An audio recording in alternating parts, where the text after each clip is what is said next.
I lost my pilot logbooks. Not all of them. In my 17,000 hours of flying, over the last 40 years, I probably had a dozen logbooks. But the three I lost were the most valuable. My first flight, my first solo, my private pilot check ride, the first time I took my wife and daughter up. Gone. It made me sad. Shortly after my loss, I had dinner with my grown daughter, and I told her about it. She said, "I really don't know anything about your flying. You just put on your uniform and left for 5 days." It made me think of all the people who helped me, who taught me, who guided me. So this is for my daughter. Since I was a child, I've considered myself a pilot, and I'd like to introduce you to the people who helped make that happen.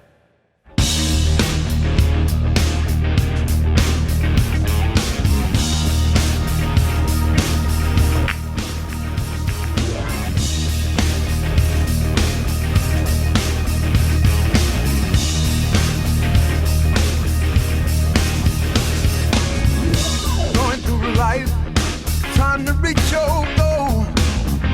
Just remember, all that glitters is not gold. Take life as it comes. Just don't sell your soul. Keep your eye on the donut, not on the hole. I won't stop till I reach my goal. Won't let nothing stand in my way. Got the spirit of the blues by the shotgun, helping me along the way. I ain't got time to argue about what may or may not be. I'm gonna where love and life take me, from sea to shining, sea to shining sea. Yes, I gotta reach my goal.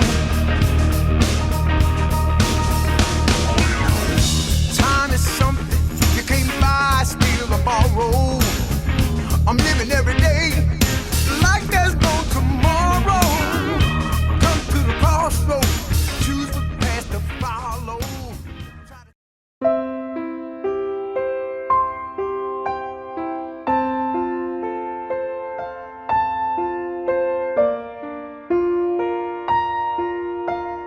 I grew up in a little town about an hour north of Memphis called Blytheville. It was in Arkansas, about 3 or 4 miles to the west of the Mississippi River, a town of about 25,000 people. If you liked airplanes, this is the place. It had a bomber base just west of town, had B-52s and tankers, and on the east side of town had a general aviation airport with all the Cessnas and Pipers. And then all around town there were crop dusters. There were also helicopters out of the hospital, and overhead there were aircraft that were flying out of Memphis heading up towards St. Louis and Chicago. If you liked airplanes, this was the place to be. This is the old alert pad at Blytheville Air Force Base. As a second grader, I'd sit out and look out the window as they would run out to the airplanes. We couldn't see them run out, but we could hear them all start up at once, and they would take off at about 10-second intervals and head out to the north.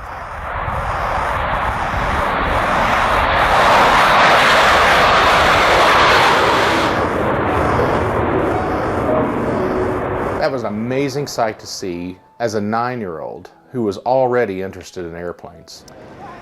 It was a great neighborhood. We moved in when I was, I think, 7 years old, and it was bounded by Broadway, Cedar Lane, Fifth Street, and Hardin. And it was an idyllic neighborhood, and you didn't know it or realize it at the time, but it was the consummate Middle America.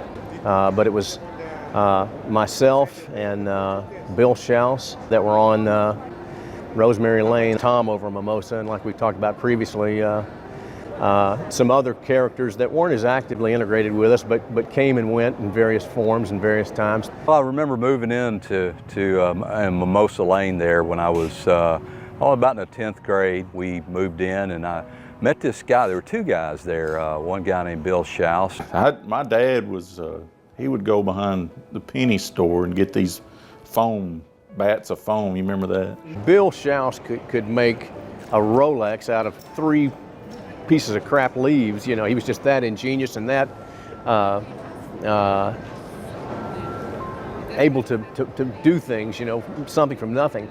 But I distinctly remember him building an airplane out of styrofoam. Built several planes, and they flew great, but they had no glide ratio. It was just straight down into the ground after that. And this other fellow named Tom Sylvester. We got these store-bought P-40 Warhawks. They're made out of plastic. They're very fragile. And once we wrecked those and broke them, we would take the engines out of them and make our own styrofoam models. We didn't know what we were doing. I noticed he had this U-control airplane. He didn't know what the heck he was doing with it either. He just like, and I can't remember if he asked me to help him or what it was, but I sort of felt sorry for the guy. You know, it's like, what am I going to do? You know, and I had already had the experience of trying to make one of these U-control planes work, and I'd already been messing around with radio control, and I just sort of felt sorry for the guy, but he's a rich kid in my mind. You know, I'm going to go make friends and need a friend. I lived across the street from Pat Haynes, and I just remember that his dad ran the airport, and I always thought that was cool, but Pat really didn't have the interest that the rest of us did in flying. I don't know why. It's been suggested that I did not have an affinity for airplanes, and I don't think that's accurate. I think perhaps I was around them so much that it was second nature, or almost not nearly as you know, exciting as it would be for Tom or Bill. My dad came home one day and he said, "Tom, you'll like this. Sam Haynes out at the airport couldn't pull the power back on the airplane to come in and land. So he had to shut down the engine and glide down like a glider and land on the runway with no engine." And I just thought that was the coolest thing I'd ever heard. We were flying to Fort Lauderdale, Florida. It was my dad, my mom, my brother Tommy, and me. I believe it was Cessna 2804 Romeo. And we were flying. We had a planned stop in Panama City, Florida, which is in the Panhandle, to refuel. And I think it was a 2.5-3 hour flight from Blytheville down to Panama City, and all was well. And I distinctly remember being in the back seat there. It was a 4-seater, and we started to approach Panama City. And my dad, you know, was at cruise speed, 50, 160 maybe. And he reached to kind of pull back on the throttle to bring it down, you know, RPMs for a landing, and the throttle would not move. And so the engine was at a pretty good, you know, high clip, and much more than you would want to try to land the aircraft. And he kept trying to move the throttle, and it was just absolutely stuck. It was not the cable did not break, but it just stuck apparently. And I remember thinking, this is fun. You know, thank goodness I was 5 or 6 years of age, and I can remember from the back seat trying to kick onto the throttle to move it, and it didn't move. And in retrospect, you know, thinking about what was going through my dad's mind, you know, he didn't show any fear or concern. Although I'm sure having, you know, 4 of his 5 immediate family members, including himself, on the plane, probably gave him a little bit of cause for pause. But he took the aircraft and called and told him what was going on, that he was going to be bringing in dead stick, and literally, you know, took it on to final approach from a pretty good distance out. I distinctly remember this, and killed the engine. And I can distinctly remember seeing the propeller stop and start to waffle in the wind. And it was the quietest, strangest sound. But again, at 5 years of age, I think I was 5 or 6, I had absolutely no concept of the gravity of the situation. It was fun, it was unique, and we just, you know, glided all the way down, quiet, and just landed in a perfect little landing and rolled for a little bit. And I remember we literally almost rolled right up to where he wanted to go, to a gas pump area, you know, and turned the thing and got out and told the guy what was happening. And again, at that moment in time, it was an adventure for a 5-year-old. In retrospect, we were lucky to get out alive, you know, but thank goodness he had the acumen and experience to manage it, you know. So even at that young age, I knew Pat Haynes' dad was going to be the guy who was going to teach me how to fly airplanes. But that was not to be. His dad died, we were young, and that was kind of my first I guess, first instance of anyone that I knew dying other than, an older person, but he died at relatively young age. I think he was in his 50s. It was only after I read his obituary that I found out that he was a real no-kidding war hero in World War II. He flew the hump. 21 years old when Pearl Harbor hit in December of 41. So he was just literally right in the wheelhouse of being part of that generation of young men that responded to the call of duty. And he was one of 3 sons in his immediate family. He had 2 older brothers, Ernest and Elmer Haynes, both of whom went into the Army and both who fought in the South Pacific in the Philippines. Now, how he segued to aviation, I do not know to this day, and it may be a question I never get answered. But nonetheless, he was working on a farm in Dumas, Arkansas, and some in Portageville, Missouri. Joined in, I think, May of 42, and graduated flight school down in Texas, and ended up, getting all the training he needed to end up. And again, how he got assigned to the China-Burma-India theater, I don't know, but he was flying the hump and flew 55 missions over what was called the Aluminum Trail, because it was just, it was literally flying over the Himalayas. And I do distinctly remember him, unfortunately, I was 14 when he passed away, and when you're that age, you're too young to have the sense to ask all these questions that you want to ask when you're older, and you don't have the opportunity to do it. And but I do remember him talking about a couple of instances. He would talk about being on the ground in India and being in a flight suit and just sweating like a pig. I remember him saying, I was sweating like a pig. And he said, and then you would take off and get up to the altitude, and your socks would freeze from the sweat, because it was, I don't think it was a pressurized cabin. And so their ability to manage the temperature around them was purely by the clothing they had on. And they're flying literally over some of the highest mountains in the world.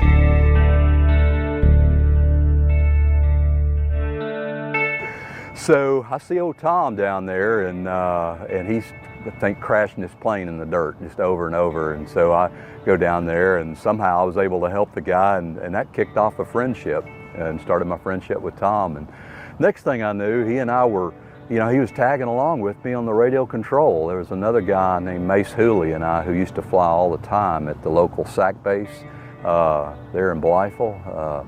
And pretty soon I knew, Tom was coming along with me. And he was a really cool guy because he played football. The girls kind of liked him. He was an athlete, but he was an odd guy too, because he was that part of him, and he was the rich kid in my mind, but at the same time, he was like me, he was extremely interested in aviation like I was. I ate, lived, breathed, smelled it, everything I did.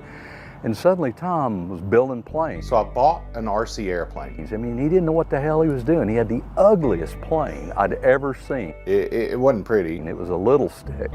It was a little stick. And I remember it was blue with a white fuselage. Didn't look anything like this one. And I thought, oh my God, you can't fly that piece of crap. I knew it was a little nose heavy. The wings were square. I knew it would fly. And on the box it said, easy to build, fast to build, because I had no interest in building. I had interest in flying. Tom wanted to fly it, and you couldn't tell him no. And so we got Hooley and myself, and I think we went out to, I can't remember whether it was the Bible Air Force Base or if it was out at the local airport. But anyway, we got that little stick going, and I swear I did not think his plane was going to fly. I really felt sorry for Tom. I must have mowed every single yard on the north end of Blytheville in order to save up to buy a brand new Tower Hobby 6-channel radio.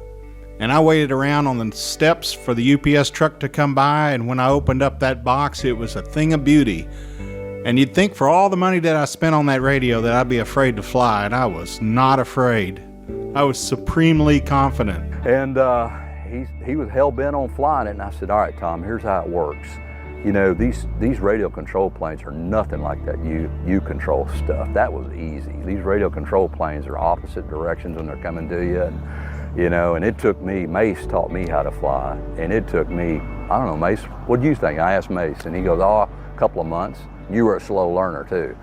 So Tom insisted that he was going to learn and we were going to do it, and he didn't care how long it took. So before I knew it, Tom was flying the freaking plane by himself. I don't think that day, but he was a quick learner, and he took that piece of crap airplane up and he had it flying, and he wasn't scared of anything. I mean, I was kind of a cautious type. You know, I built this Falcon 56, and you know, it took me a freaking summer, maybe 6 months to build it. And Tom, I don't know how long it took him to build that ugly DOS stick that he had, but he built it and he wasn't afraid to fly it. Whereas for me, I was afraid I was going to crash it. Tom had no fear, and he took that plane off and he said, give me the box.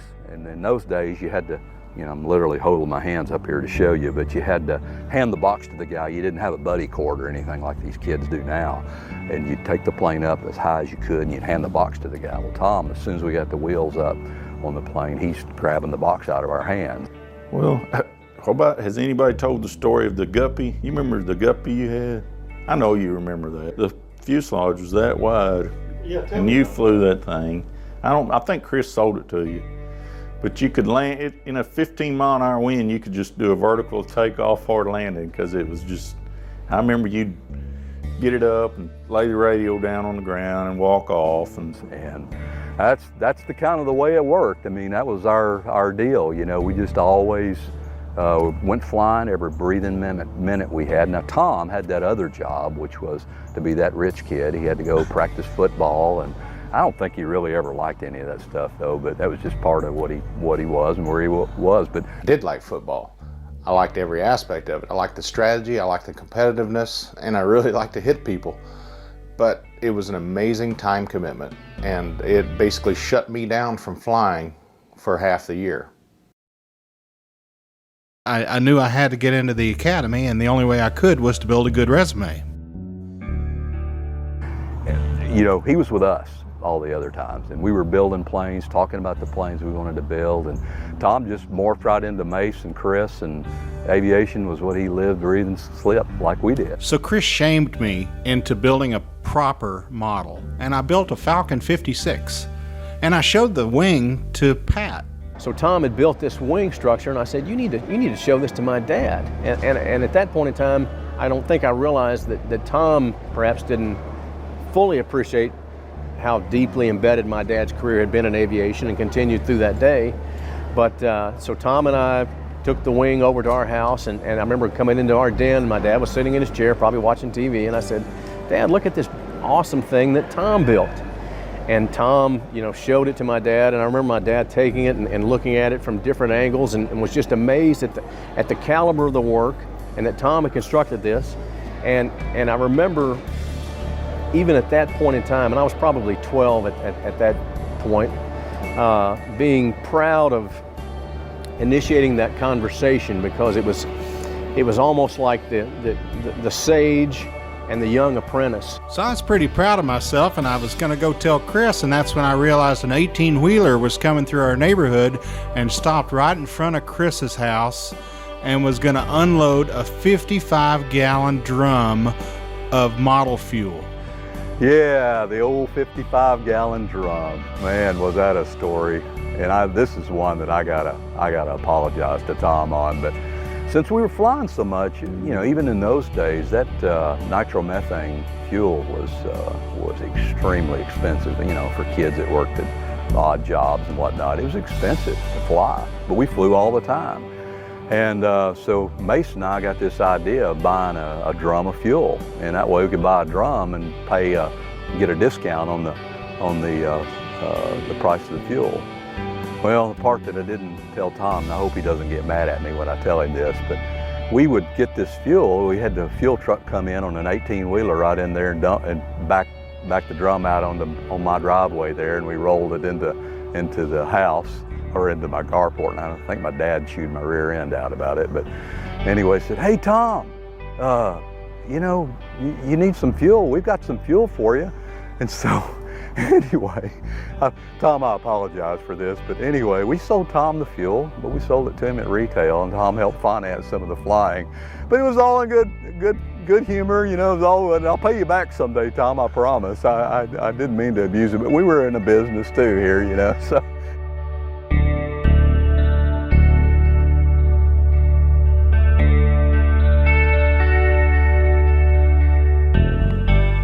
Well, here's the inner marker of Blytheville Air Force Base, obviously out of commission. This is right at the spot where I used to throw hay bales in 1976 with the B-52s flying right over the top and right behind the camera.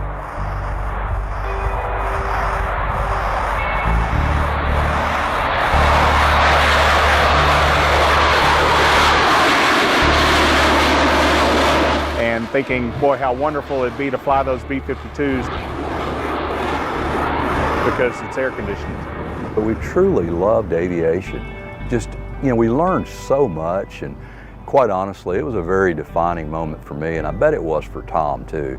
You know, it just founded us in not only just aspects of flying, but just lit a fire in our hearts. And Tom was part of my fire when I was growing up.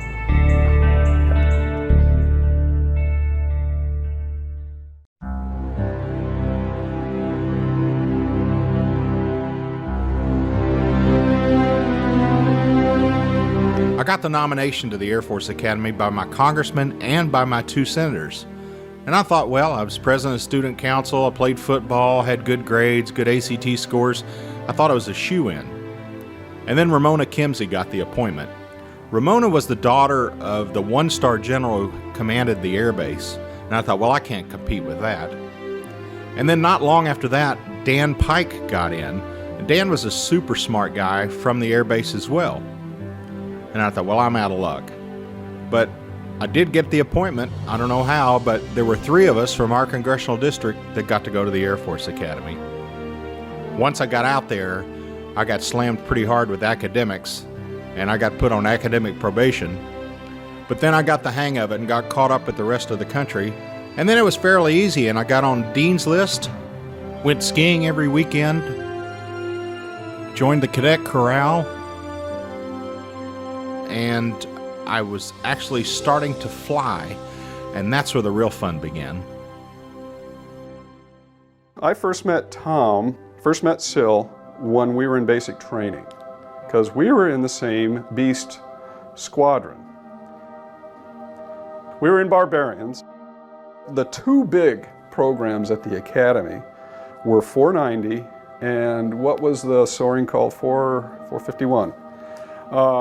And Tom and I both flew gliders, and we also jumped out of airplanes. One of the programs that was just a stellar program was called Airmanship 451, and that's where we would learn how to fly gliders, and we would also solo.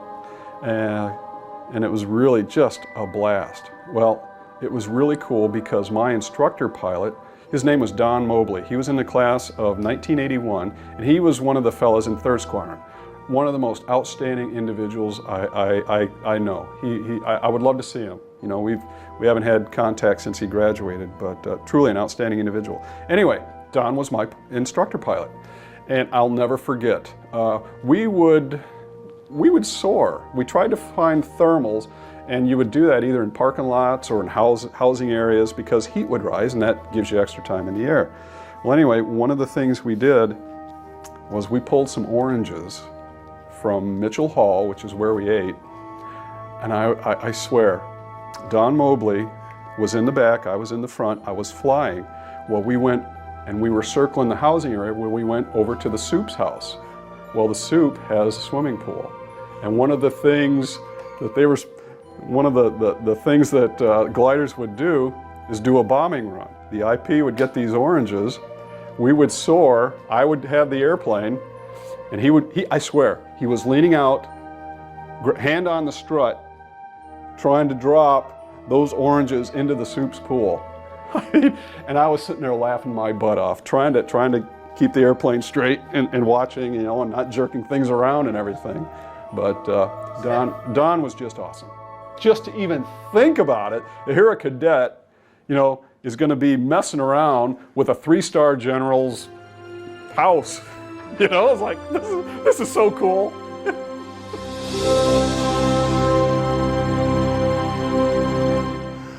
George Boudreau was my instructor. He was equally as gifted, if not more, than Jack's instructor.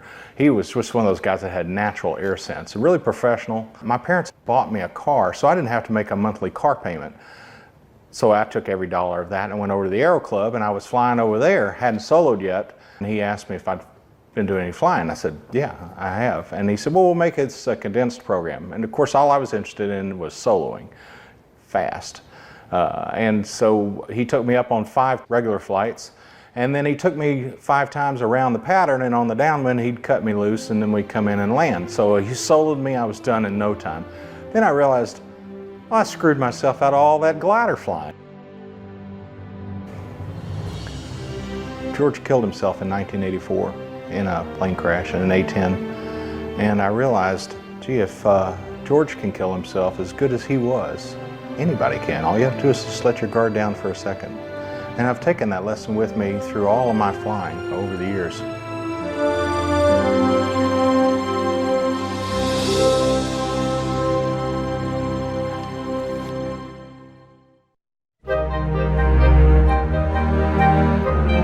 Who would ever think to jump out of a perfectly good airplane?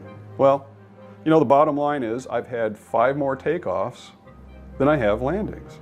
My jumps were uneventful until I got to the 4th jump, and that's when they said, well, you're all going to die on the 4th jump because you'll get real lazy. Well, sure enough, I hadn't given that much more thought, and I jumped, and I was lazy, and I was looking around at at Pikes Peak, and I looked over at Colorado Springs, and I'm thinking, well, that's about 10 seconds, and I pulled my chute. Well, nothing happened, and instantly I turned my head back, and there was a pilot chute hesitation, the little eddy right back there, just didn't pull the stroke chute out, and I got that hesitation because I didn't do it right. And I'll never forget, just one little story that I have for jumping. Jerry Sohan, another classmate, we were all shuffling. Now, the first jump, not so bad because you really don't know what to expect. It's the second jump where the pucker factor is the biggest. And I will never forget, Jerry Sohan was the guy who was supposed to go out right before me. Well, Jerry got in the door, stand in the door, you know, and you put your hand down and you just kind of roll yourself out of the airplane. Well, Jerry didn't roll himself out of the airplane quite right because his foot caught the door and he goes tumbling out. And I'm seeing this and I'm like, oh my God. So I got in the door, and all I could do was think, oh my God, don't catch your foot. He said, stand in the door, go. And I remember going out. I believe the jump master's name, he was a class ahead of us. I think his last name was Castillo. I'd have to look in the yearbook. But anyway, I went out just fine. And I remember looking up, I remember him hanging out the door, waving at me. You know, I'm doing 1, 1,000, 2, 1,000, 3, 1,000, reach 1,000. And, but I just remember him just laughing, just waving at me, hanging out the door. And Jerry Sohan, you know, he tumbled a few times, but, you know, he put out his hands and his feet and everything and stabilized, and no problem. But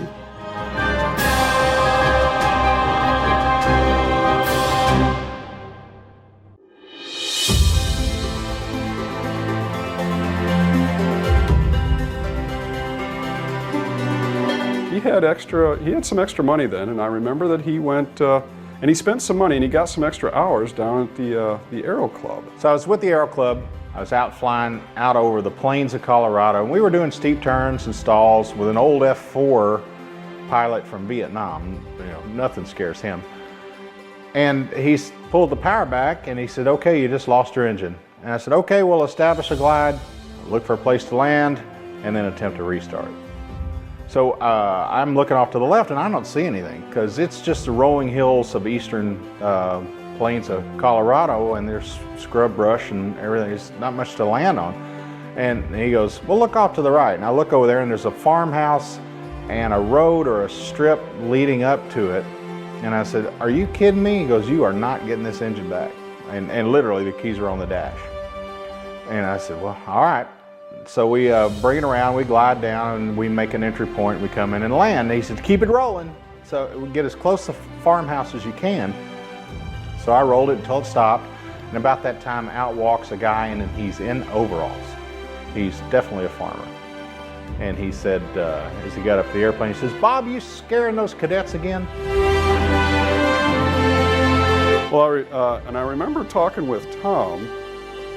He took a plane down to Pete from the Academy. I believe it was for a night flight. The Academy Airfield was daylight only.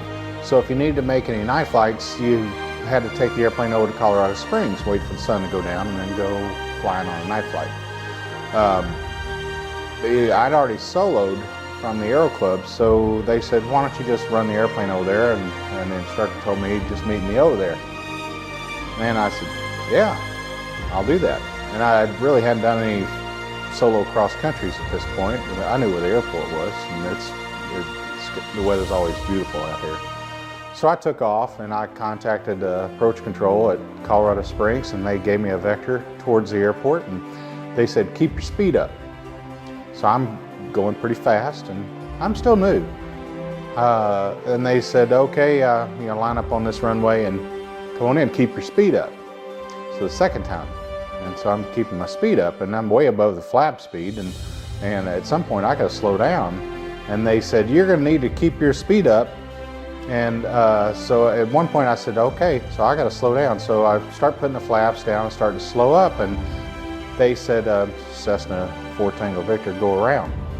And at that point, we all really didn't know kind of what we were up to.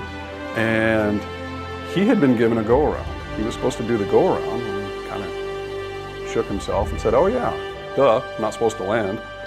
That's 4 Tango Victor. "Oh, that's me." I said, "Go around, go around, go around." "Oh, he doesn't want me to land." So I pitched up, added power, and I climbed up.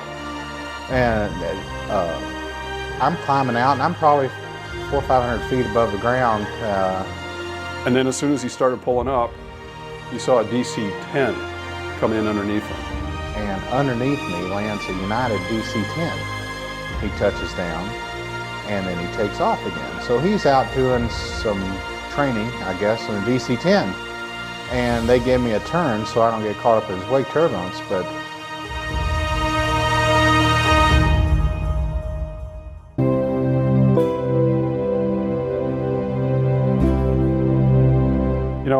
when I talk to people, I say, that was the time when the future was so bright I had to wear shades. those are some of the best years of my life. The last 2 years, academically, I was doing great. I was on Dean's List, and that's I was on academic probation when I first got there.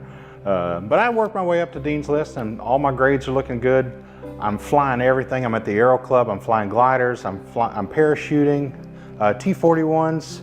I got jets to look forward to after I graduate. Both my junior and senior year were just awesome years. And, you kind of develop into cliques, for lack of a better term.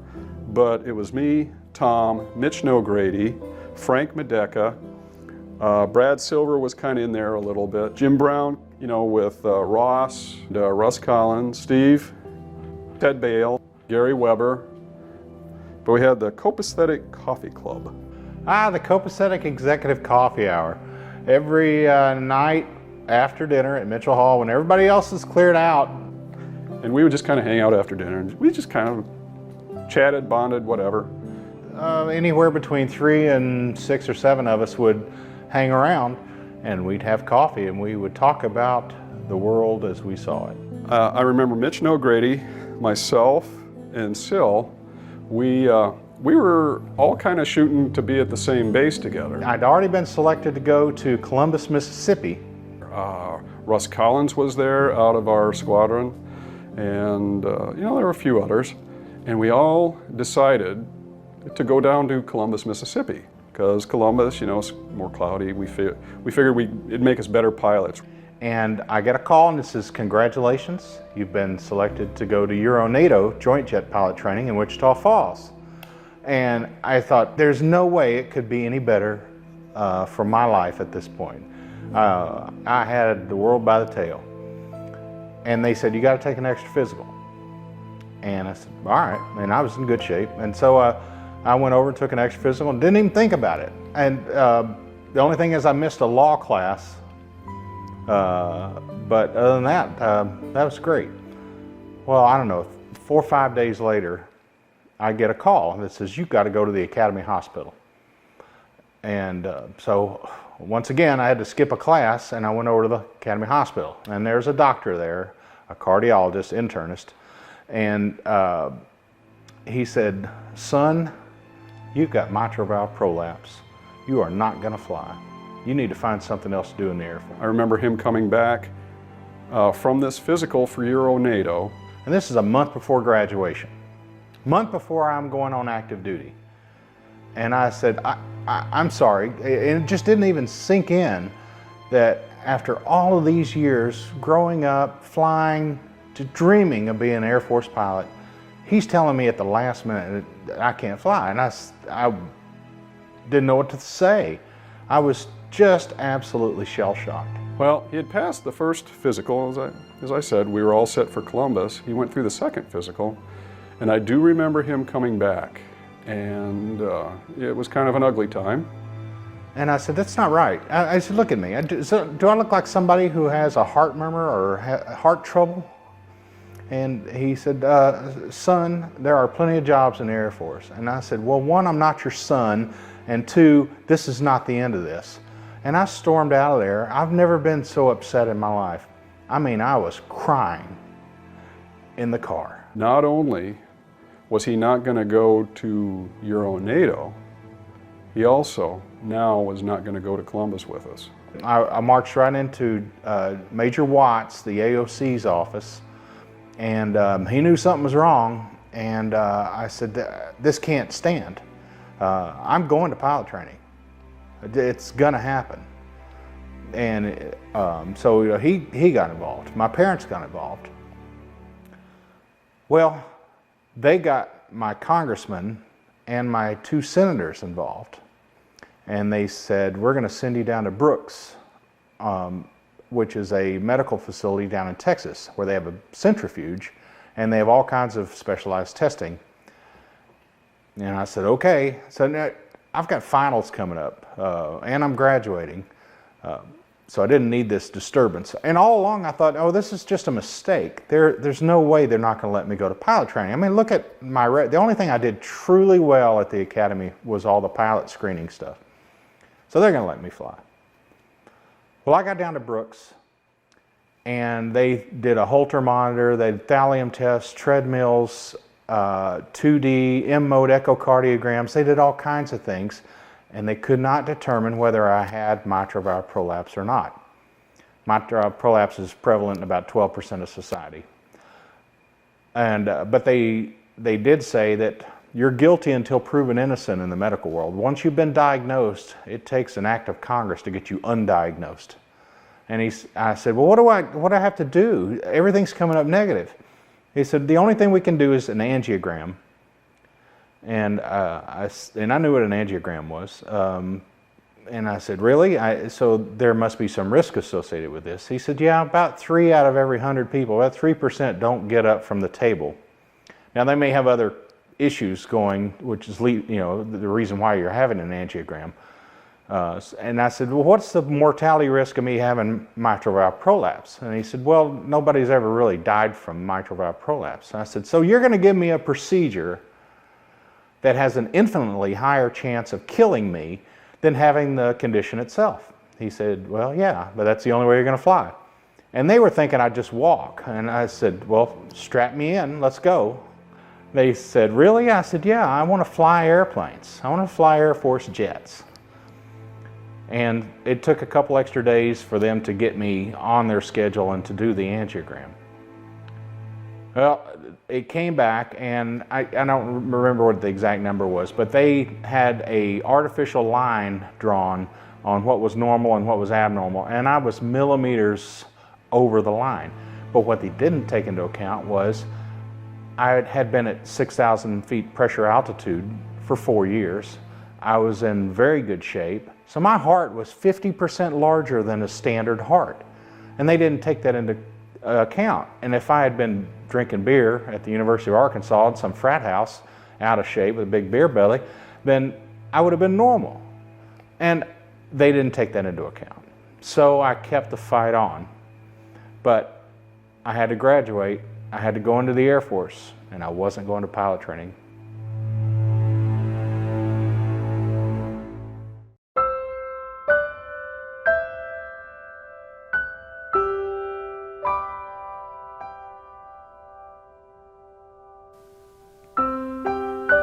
Before I graduated, I knew I needed to arm myself and prepare for combat against the medical review boards for a possible waiver. I knew it wasn't going to be easy, and I knew all of this was going to have to happen after I graduated. So I asked my T-41 instructor, the guy who got me the slot at Euro-NATO, for a recommendation letter. Captain Smith got it to me right away, as did my Air Officer Commanding, Major George Watts. Meanwhile, back home, my parents started calling in reinforcements as well.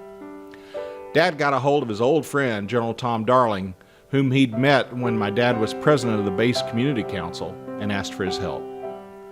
Then he got in touch with General Jack Murphy, commander of the 15th Air Force, who also immediately wrote me another letter of recommendation. Lastly, he asked General Jim McCarthy. Now, I had known General McCarthy's daughter when I was in high school, and I met General McCarthy on a number of occasions while I was home from the academy.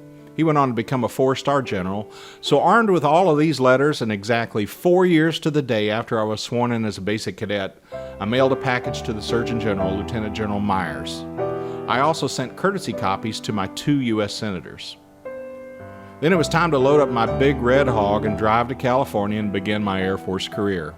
Now keep in mind, I was miserable. Just after the 4th of July, my classmates that just graduated were going to begin their formal undergraduate pilot training at air bases all over the country. I, on the other hand, was looking forward to a desk job.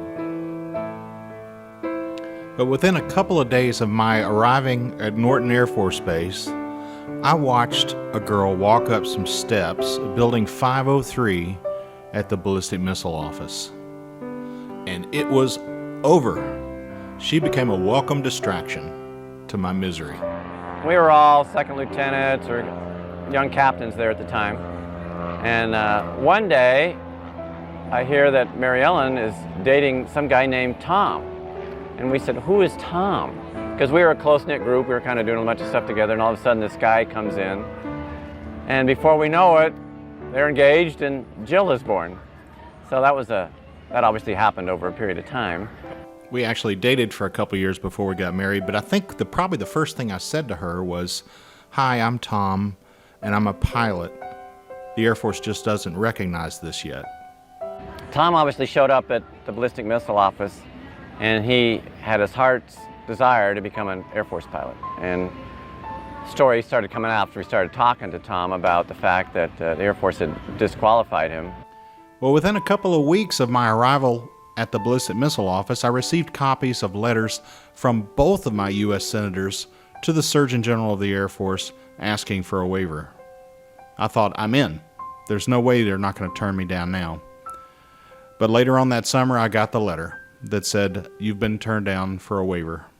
And again, I was devastated. It was the end of the road. I had no higher waiver authority available. But then later that fall, I found out a new Surgeon General had been appointed. So I fired off another letter. A month later, I got another turn-down letter. So I had to wait for a year to reapply for another waiver. The next August, armed with a fresh physical that said I'm in perfect health, I sent off another letter to General Breyer.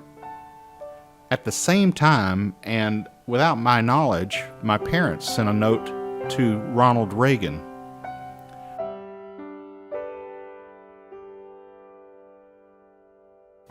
This was immediately followed by a letter from Senator Bumpers to President Reagan. And this started a firestorm that went through the Office of Legislative Liaison and over to the Surgeon General's office, and he finally agreed for me to come out and interview with him. It took an entire month's pay to buy a plane ticket to Bolling Air Force Base from California, but of course I gladly did it. Time goes on, and I actually become the executive to the commander of the ballistic office at the time, Major General Al Casey. And Tom was still trying to plead his case and get this get a waiver to go become an Air Force pilot. And I think the way the story went is I eventually mentioned this to General Casey, saying, hey, there's this second lieutenant. He's trying to get a waiver. He's going to have to spend his own money to try and to go to the Pentagon in Washington, D.C. to get this waiver. And then I got a phone call from the front office that said General Casey's on the phone. And General Casey said, well, maybe I can help him a bit. So he arranged a temporary duty assignment for Tom to go to the Pentagon official business and do something official, but at the same time he could go see the Surgeon General, so he didn't have to spend his own money. It was a minor courier task, something that could have been done by anybody with a proper security clearance, but it was something that he did knowing that I needed to go to D.C., and for that kind gesture, I hope he knows that's something that I will take with me and remember for the rest of my life. Well, I flew out to Washington, D.C., and I did the job that I was assigned to do under temporary duty. Then I hopped in the car and I went over to bowling. And I sat around until my time for the appointment, and I went into General Braillard's office, and basically he was wondering why I was even there. Why is the second lieutenant taking up my time? And I said, well, General Braillard, I think because Congress asked you to, and that didn't go over well. I knew it was over at that point, so he threw me out. And on the way out, I bumped into this big, tall, two-star general. And my face must have been all flushed, and I was mad as a hornet. And he goes, oh, it didn't go well, did it? And I said, no, General, I'm sorry to bump into you. And so I left. And I went over to a gas station and called up Senator Bumper's office. So the secretary answered, and she said, well, he's in. Just hang on just a second. And I said, oh, the last thing I want to do is talk to him. But he got on the line, and he says, Tom, how'd it go? And I said, well, Senator, it didn't go too well, but I really appreciate you getting me out there. He goes, it didn't go well? And I said, no, sir. He was questioning why I was even there. He said, he did he? He says, by God, I told him to be there. So I said, Senator, I'm not here to complain. I just wanted to call and say thank you. And he goes, well, you have yourself a good trip. This ain't over. So I hung up, and I thought that was the end of it. And I've never had such a miserable flight going back to California, because my life was over. That was it. I was the end of the road. So now I'd done it all. I've actually seen the Surgeon General. I got thrown out of his office, and there was no way I was going to fly. So fast forward it must have been a few weeks later, and I was reading an article, and it jumped out at me, and it said, General Braillard is retiring. Now, to this day, I don't think I had anything to do with it. And I don't think Senator Bumpers made him retire, but he was retiring, and I'm staring at it thinking, this is excellent. So I picked up the phone and dialed Audubon, dialed Bowling Air Force base operator, and said, I'd like the Surgeon General's office, please. And they connected me right away, and the lady said, Surgeon General's office, may I help you? And I said, hi, it's Tom Sylvester from Murph, please. Not even thinking. I was just off the cuff. A little while later, the phone clicks, and he goes, this is Murph. Who's this again? I said, General Chesney, this is Lieutenant Tom Sylvester from the Ballistic Missile Office out in California. He said, yeah, what can I do for you? He said, General, I think I literally bumped into you a while back when I came out of General Braillard's office, and you said it didn't go well, did it? And he said, yeah, I remember that. And he said, what can I do for you? I said, well, General, I'd just like 5 minutes with you to plead my case. I need to be in pilot training, and I need to be flying airplanes for the Air Force. And he goes, well, what's the matter? And I said, I've got asymptomatic mitral valve prolapse. Even if I just walk you to your car over lunch and tell you my case, I'd be willing to fly out to California at my own expense to be able to plead my case, because I need to be in airplanes. He goes, did you just pick up the phone and call me? And I said, uh-oh. I said, yes, sir. And he said, you ever heard of a chain of command? And I said, absolutely, General. He said, you ever think about using the chain of command? And he said, I said, well, I wouldn't have gotten to you. And he goes, well, if you got enough guts to call me up, the least I can do is look into it. And I was shocked. So I said, well, thank you, General. Can I contact your secretary and arrange a time? He goes, oh, I got your number. And then he hung up. And I think, oh no, what was that about?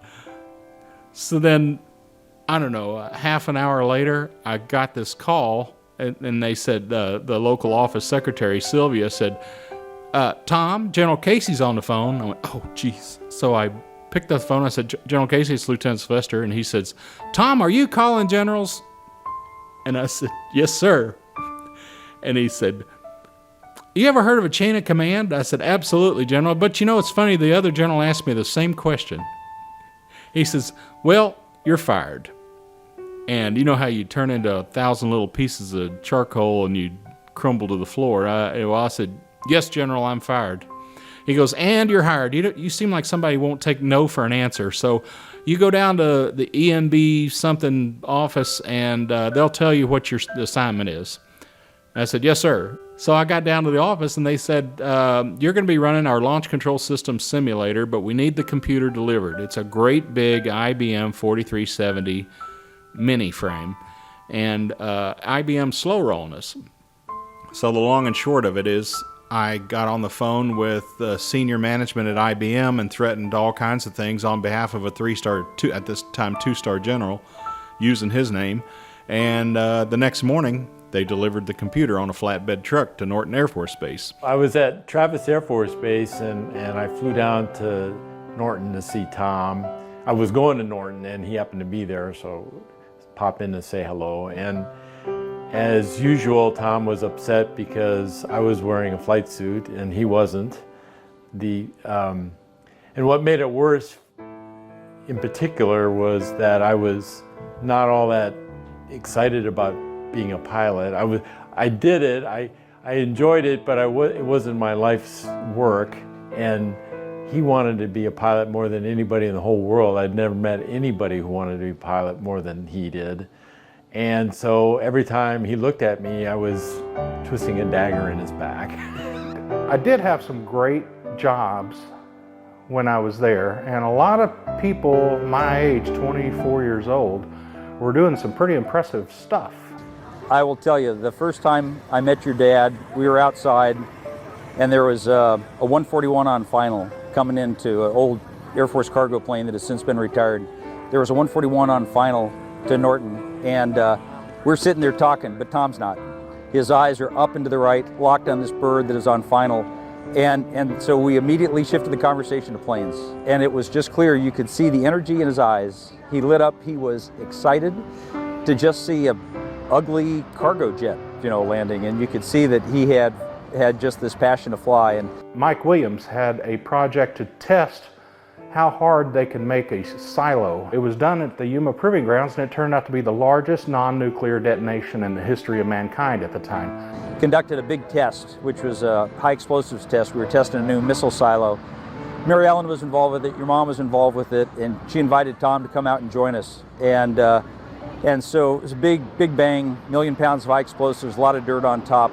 I got to go see it, and I didn't, it was kind of fun to watch that, but there was an airplane that was flying around testing an inversion layer that morning because they didn't want the shockwave bouncing off the inversion layer and breaking windows 20 miles away. But we couldn't shoot the shot because we had a temperature inversion, and so there was a plane out of our local Marine base, Marine Corps Air Station Yuma, that was supporting. And so it was up and it was just droning back and forth, and same thing. Tom's eyes up and right locked, looking at the bird, and you could just see he always had a passion wherever we were for flying. It was flying around and all I could think about was, how do I get a job flying that little airplane? Because I'd do that for the rest of my life.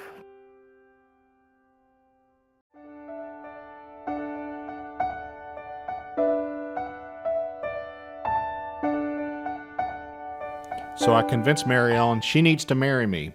I even took her to Arkansas to introduce her to my family and my friends, full disclosure. And she said, okay. So we got married in Massachusetts in August of the next year. And of course, that's right near Hanscom, so all my buddies showed up from Hanscom. Then we went off to Bermuda, and when we came back to California to finish out our tour, we had about 8 months there. So in about March of 1986, we hopped in my RX-7 and we drove from California to Washington, D.C. She was 7 months pregnant at the time. So once we got there, we had to take physicals along with regular end processing, and we went to Malcolm Grove, Jill, where you were born. And the doctor that gave me my physical had some FAA paraphernalia on his desk. And I said, can you give me a Class 3 medical? And he said, sure.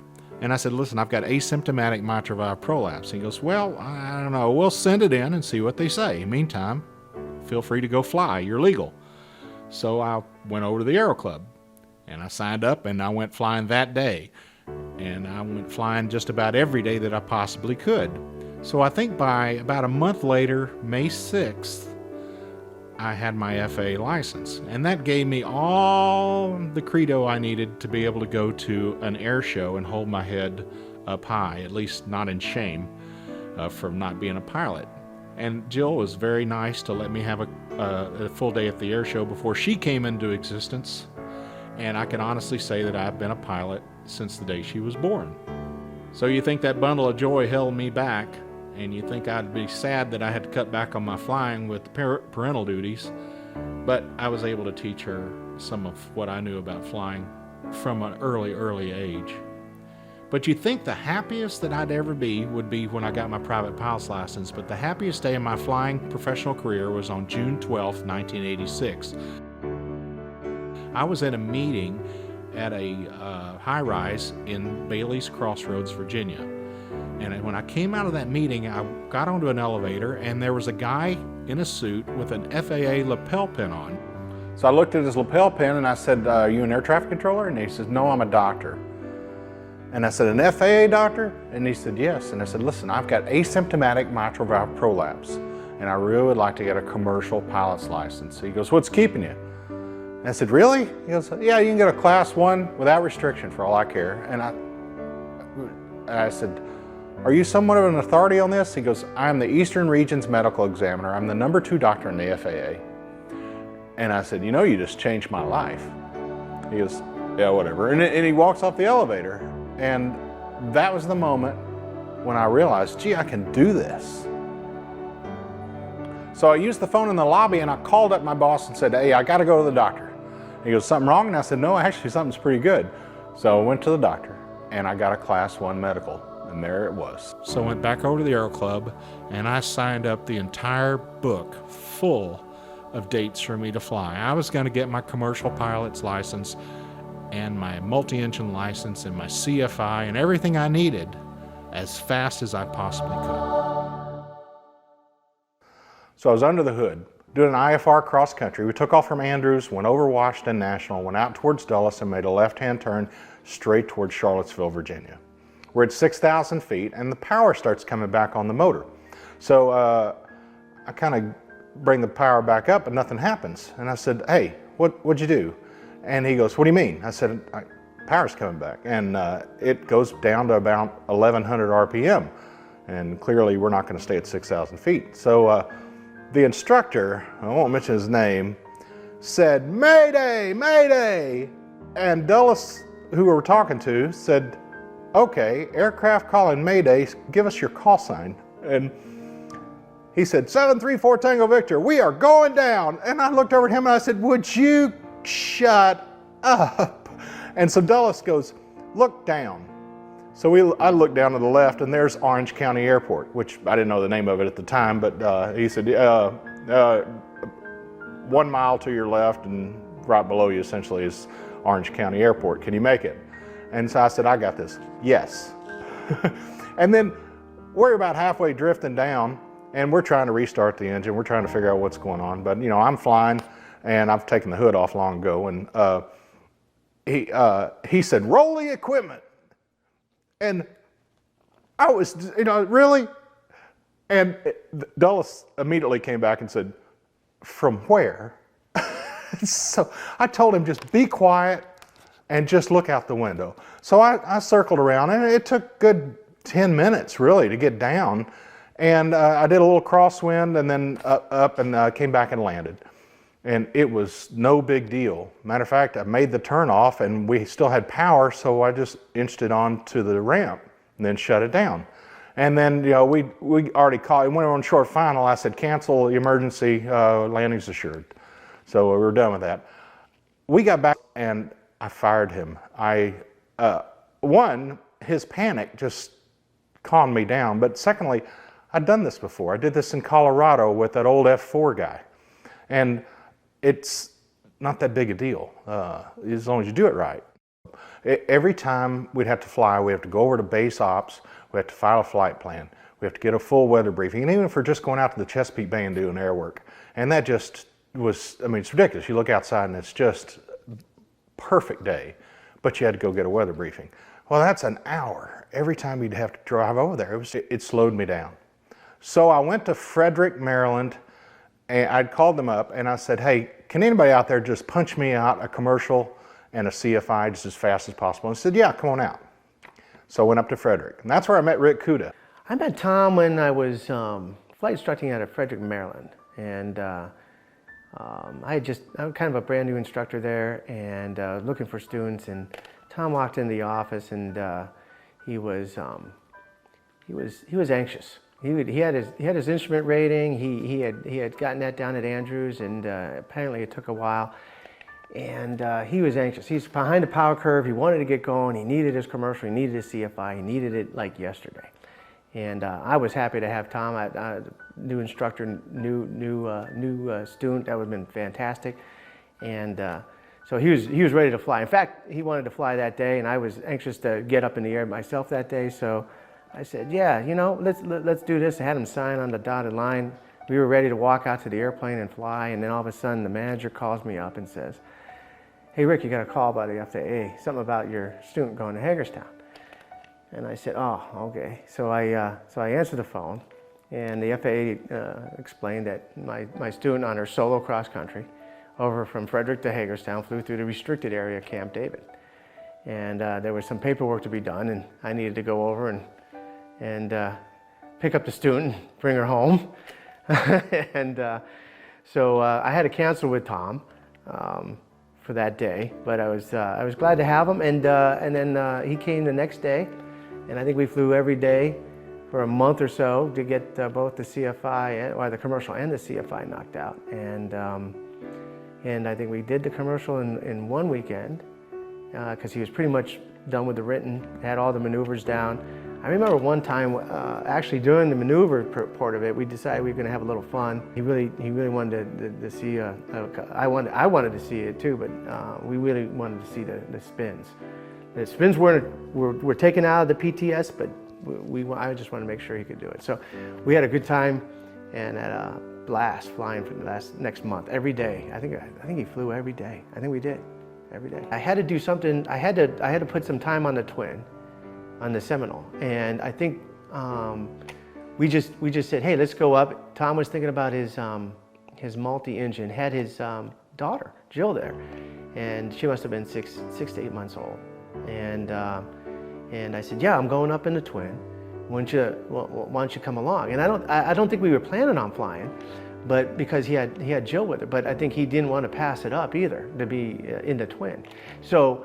We put Jill in the back and buckled her up, and we jumped in the twin. And if I'm not, I think I even put him in the left seat, and we took off. And I think we flew down to someplace in Maryland just to put time. I think we put new engines on the airplane. We had to break them in or something. And we put Jill in the back, and apparently, that was Jill's first ride in a small, or any airplane maybe, but. Yeah, and I don't think Tom told his wife until he got home on that one. I have a feeling he didn't know. Tom had called me up, and he at this point was an engineer for airport planning company or something. He was doing some engineering work for I believe it was the Hot Springs Airport, and he had to go down there and meet some people, and so he said, hey, why don't I rent an airplane from Frederick? We'll fly on down to Hot Springs. I'll do my meeting, and then we'll fly on back. And it was IFR, and I remember the weather was pretty tight getting in there. And literally Tom and I set off in the 172, and he had his big presentation in his briefcase in the back of the airplane, and it was solid IFR all the way down there. And we shot the approach into Hot Springs, and literally got down to minimums, and we broke out of this wall of cloud and saw the runway literally underneath us at the time we were passing over the runway. And we had gone around at that point because, but now that we knew that was what the weather was, I mean, literally we just had to punch out of the side of the wall of the cloud. We went around and reshot the approach, and this time we made it in. and Tom did his meeting, and then we blasted around, went back to Frederick, and we had a grand old time. But I don't know if he remembers that, but I remember shooting that approach, and my eyes were wide because we had gone down to minimums and went missed, and then literally popped out, and it was kind of VFR, and then came back around and landed. So I'm working for a little engineering company in Roslyn in Washington, D.C. because I still got to pay the bills. And I'm also flight instructing as much as I can. I have my commercial multi-instrument, CFI and all that. And the boss walks in on a Friday afternoon and he says, "Hey, Tom, I don't know how to tell you this, but we're out of money. We don't have enough money to pay you. We got money that's supposed to come in, but we're out of payroll. So you can either keep working here or you can just take a hiatus." And I said, "Well, I can't work on a promise." So for the first time in my life, I was unemployed. And I walked in the house and told Mary Ellen about it. And she said, "Well, here's your chance. Just go fly for a living." So the next morning, Saturday morning, I walk into Butler, which is now Signature over at BWI at Baltimore Airport. And I walk up to the counter and I said, "Is anybody around here hiring?" And she said, "Well, talk to Captain Clayton. He's just coming in from the hangar." So when he walks, I said, "Sir, I'm Tom Sylvester." And he goes, "Well," and for those of you who know Captain Clayton, you'll know how this goes. "Well, you passed your first test. You called me sir." And I said, "Well, I'm supposed to. Don't know you." And I said, "Ma'am, I'm Tom Sylvester." And he goes, "Well, you passed your second test. You didn't just ignore my wife." She said, "This is my wife, Irene." I said, "Ma'am, it's nice to meet you." And he goes, "Oh, you used the word ma'am in a sentence, so you're off to a great start." And I said, "Well, I'm actually looking for a flying job." And he goes, "Well, you're in luck because I just lost my medical. I got to get a pacemaker." And I said, "Oh my God." And he goes, "And you passed." And I said, "Oh no, seriously, I am so sorry. And he goes, "Well, I was kind of done anyway. You want to go see the airplane?" And I walked out in the hangar, and it was the biggest airplane I've ever seen in my life, because I've been flying Cessna 152s and 172s flight instructing. And it was a big Beech King Air 200. And I walked into the back air stair door and up to the front and looked at that panel. I said, "There are more knobs and dials than I've ever seen in my life."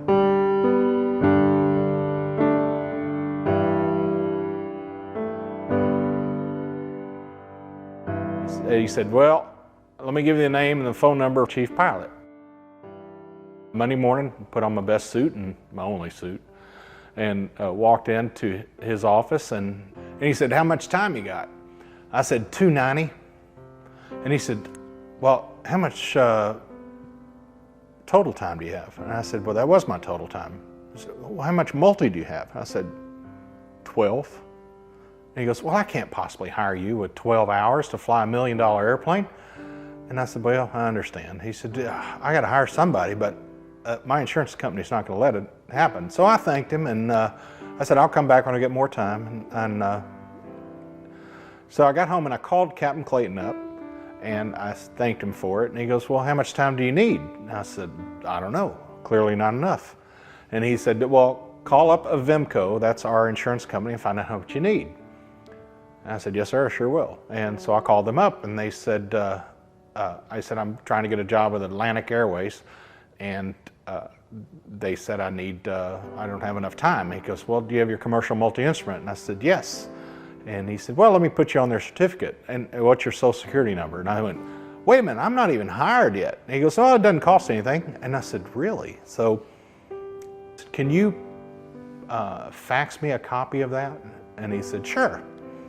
So I got the fax, and there's my name, legal to fly with Atlantic Airways, my social security number and everything, and which was our pilot's license back then. So I hopped back in the car, put my suit back on, and after lunch, I'm back in his office. So I walked in and I said, "Well, sir, I just wanted to thank you for entertaining me this morning, and hopefully I'll get some more time." And he goes, "I've been on the phone all morning. I can't find anybody to come fly for us." And I said, "I'd hire you right now if I could." And I said, "You're going to regret having said that." And I handed him the piece of paper. And he looked at it, and the first words I ever had spoken to me when I got hired as a full-time pilot were, me, you're hired. So I had to pass a check ride. And I went to flight safety to get myself checked out because I knew if I busted the FAA check ride, I didn't have a job.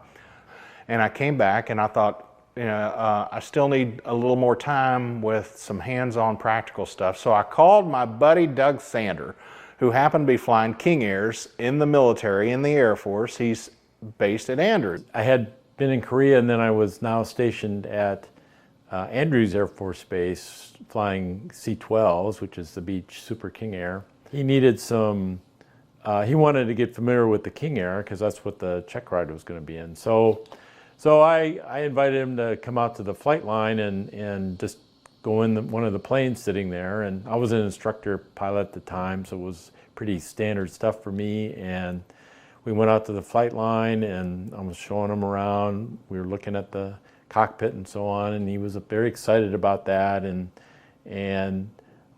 since it was just sitting there, and the King Air is battery operated, to turn it on, you just flip a switch and the electric motor cranks up and the engine starts. So we did that. I just said, well, let's crank it up and see how it looks. And so we did, and that was, I exceeded his expectations at that point because he was actually getting to see a startup sequence, and I guess that was good training for him, and it paid off because he passed a check ride in a Super King Air, and it was on the government.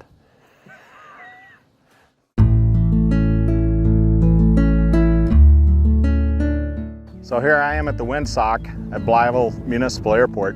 Back in 1992, I was visiting Mom and Dad here in Blytheville, and Dad said, hey, there's a pancake breakfast on Saturday morning. You want to go? And I said, absolutely.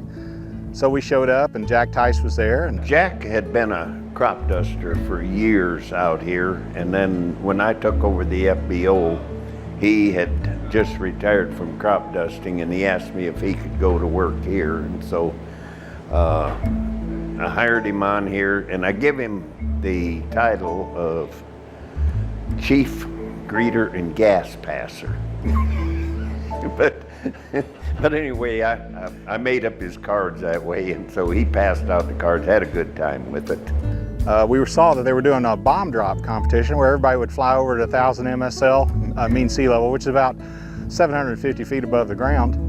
And they were dropping baggies full of flowers trying to hit this windsock. Well, I said, man, I'd like to do that. And Dad hollered over at Jack and says, hey, Jack, can we borrow your airplane? He said, sure. I remember you and your dad got in the airplane together. So we got in line, we took off, and I gave the controls to Dad, and I was in the right seat because I was a flight instructor at the time. Well, we started out with just some bomb drops and spot landing contests, and then I said, just hold it level at 1,000 feet, fly straight over the top of that. And I waited until it got way beyond the release point because it's kind of a windy day, kind of like today. And it went right through the top of this thing, hit the lights. Dropped that sucker right dead center in the drop zone. And showered flour all the way through, all the way down to the ground. It was spectacular. It was a direct hit. So we won $50 and a trophy. Took first place in the spot landing contest too, I believe. And they'd marked a spot down the runway, and you had to hit on or beyond that spot, and the closest one to the line wins. So I just dragged it along the ground, about a foot off the ground until I got to the line, then I dumped the power and clunked it right on. Hit the line, won another $50. But Jack is just incensed that we show up and we take all the money and then we leave. And Dad kept that trophy at the Franklin Press for 20 years.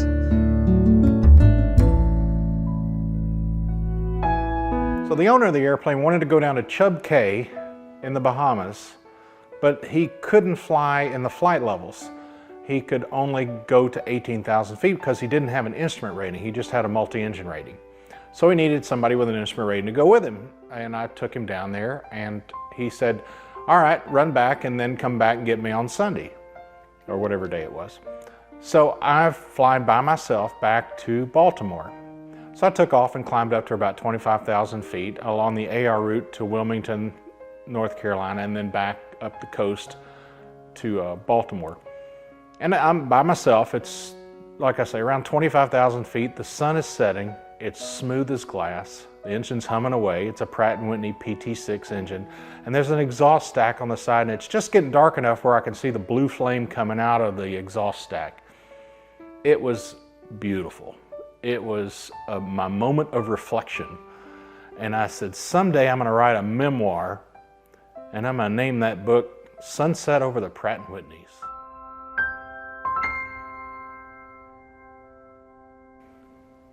So I went out to fly one time, and the airplane wasn't there. And I walked back to the counter, and I said, anybody seen my airplane? And they said, no, it's not there. It got moved to Easton. And about that time, my pager went off, and I got a call from Kerry Amber. And Kerry, who flew for Atlantic Airways, but then he'd gone and started his own company over in Easton. He said, hey, Tom, you need a job? I said, yeah, I don't have an airplane. And he goes, yeah, come fly for me. And he said that the owner had moved the airplane over to his operation. Oh, Kerry Ambler was a good friend of Tom, and he had introduced me once or twice. But Kerry gave him a job on a King Air as a charter pilot. I don't know, a couple years after Tom and I had met, and I was pretty proud of Tom. I had just gotten a job myself flying a Saberliner out of Reagan, and Tom was flying out of Baltimore on the King Air. And he and Kerry were flying together. But Kerry called him up one day about doing some CFI work for him, and they would trade that off every once in a while as extra income. And Kerry wanted Tom to do a BFR for Senator John Glenn, the astronaut, on John Glenn's airplane, I believe, at Dulles. I think it's a Baron. So I'm going to give a check ride to John Glenn, one of the Mercury astronauts, one of the most famous aviators in the world. Shut up! And Tom was all excited about it, and I think at the last minute, Kerry pulled that assignment from Tom and did it himself. So I'm still surprised Tom's friends with Kerry at this point, but those guys, I know Tom. He once you're Tom's friend, you're always Tom's friend, you know. But yeah, Kerry's a good guy. Kerry's one of my favorite people in the whole wide world. He'd just do anything for you. He's a wonderful guy. He's been in business forever, and he will be in business forever, which is kind of hard to do in the aviation business. Right as I was coming up on 1,500 hours, I knew I couldn't get hired by the commuters at that time until I had my ATP, my Airline Transport Pilot's License, which you can't get until you have 1,500 hours. But I've been flying as a King Air captain since around 1,200 hours as a single pilot in a $1 million airplane. So it was kind of silly that I couldn't get hired at the commuters. But 1,500 hours rolled around, and I got my designee that worked for, that did our check rides, and he said, well, it's funny. I can give you a 135 check ride as a single pilot captain, but I can't give you an ATP because I don't have those boxes marked. But go to the local guy here and do it. So he said, well, I can't do it in the King Air because I'm not checked out in the King Air. Why don't you go rent a Seminole? And I had very little piston multi-engine time. So I went and rented one from Bay Bridge Airport from a lady that owned a Seminole over there. Took the book home and studied it, and then flew it over to Easton, and it was pretty uncomfortable. So we got out and started flying it, and I had to do a VOR approach into Salisbury, Maryland. I went outbound, made the procedure turn, and was coming back inbound and dropped the gear, and the gear didn't lock down. And I said, well, rats. So I'm going to abandon the approach, and I'm just going to track it inbound on the VOR, and we'll go through the procedure. And he goes, no, hang on. And he grabs the airplane. He said, just look down, and because I'm under the hood. And he shakes the airplane from side to side, and then it goes down, 3 green. And he says, okay, you ready? And I said, yeah. I said, how'd you know to do that? And he goes, I used to own this airplane. And then I knew there's no messing with him because he owned this airplane. So there's nothing I can't fake my way through this. So anyway, the ride went fine, and we landed back in Easton. He goes, hey, I noticed you don't have your multi-engine instructor license. You want it? I said, yeah. He says, well, it costs you another $300. And I said, All right. And I figured, well, this is great. So we swapped seats, put the brake on, and we're climbing all over each other, and I hop in the right seat, and he goes, talk me through a takeoff. And he pulled the power up, and we start to roll, and he pulls one back to idle, and the airplane lurches towards the grass. And I said, what are you doing? And I grabbed the throttle and brought them both back to idle, and he goes, you have your multi-engine.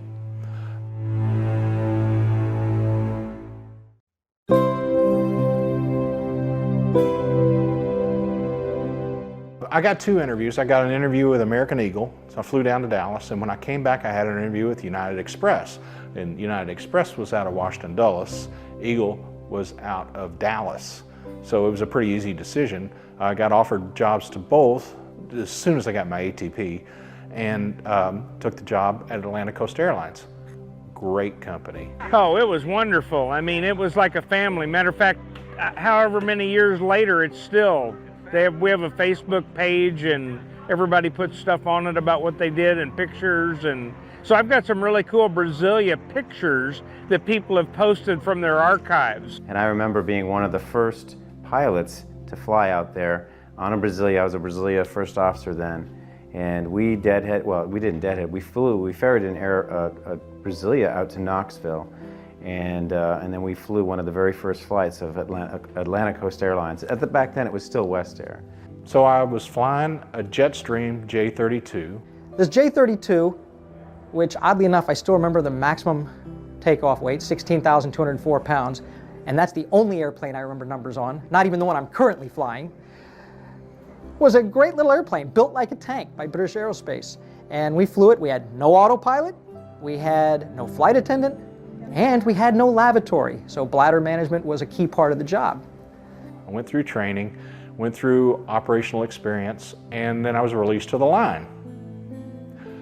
And then I had my first trip. He was commuting to work on his very first day after IOE, on reserve, on probation, with a brand new airline, his first airline job. And the car breaks down, I think, 2 miles from his house, and he still had like 26 miles to go to the airport. So he drove me out to Dulles. I hung up the phone and I ran out to the car, got in, and I picked him up, and literally, I think we broke about 12 traffic laws, at least. Speeding was at least one of them, and I think a couple traffic lights. He saved my job, basically. Can you imagine not showing up for your first day of work? And he got out of the car in that uniform and the hat, and he was just so glad to make it. He wasn't going to get fired that day. When I got there, that was the beginning of my worst day of flying. So I took off with this guy. He was the reason why I probably got called out on this trip. He's an angry old man. He was probably my age back then, 25 years ago. I get in the airplane, we fly to Wilkes-Barre. And then after we cross all the seat belts, we walk into the terminal to go get the paperwork for the reposition over to Philadelphia International. We're going to fly empty over there. So we catch up with this old man who's still walking into the terminal, and he goes, and I'm not really sure exactly how he phrased it, but he says, "Had to go to the bathroom." And I said, "Well, if you go into the terminal, I think there's probably a restroom right inside the terminal somewhere." And he said, "Ah." So we get back in the airplane and we fly empty over to Philadelphia. And then they start loading up the airplane with passengers. We're going to fly back to Dulles and then on to Charleston, West Virginia. So they load the plane back up with people.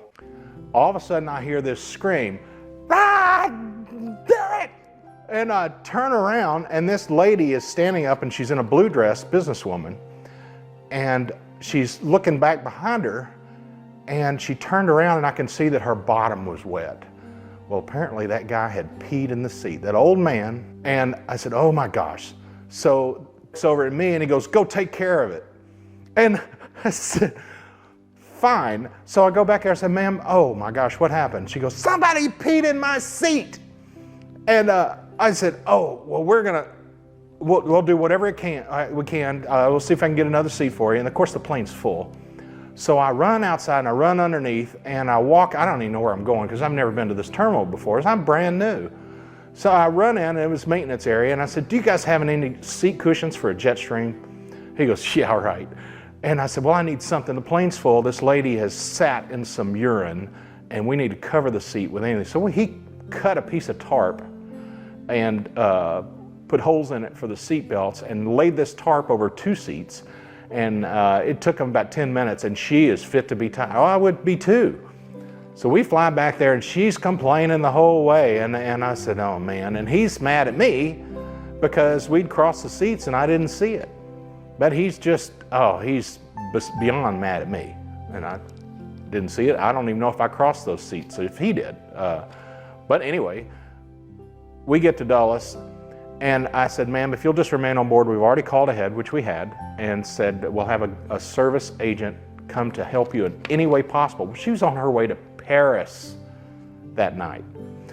And she goes, I'm gonna sue you, I'm gonna sue this airline, I'm gonna own this, da da da da da. And I don't understand, she's losing it, but she was mad, she had a right to be mad. And she takes a step. Well, there is a wing spar that sticks up in the aisle. It even has a sign above it that says, watch your step. You walked you went up the little stairs that came in the door in the back, and then you go up the aisle, and there was a little speed bump in the aisle that you had to warn people about. And she tripped over that thing and broke her heel and goes clunk, clunk, clunk, down. And of course, she's exploding again. Now she's in tears, and all I could see were these 2 butt marks where she'd sat on the urine, just perfectly shaped right on her bottom as it was up facing me when she fell. And that was my first day of flying with the airline.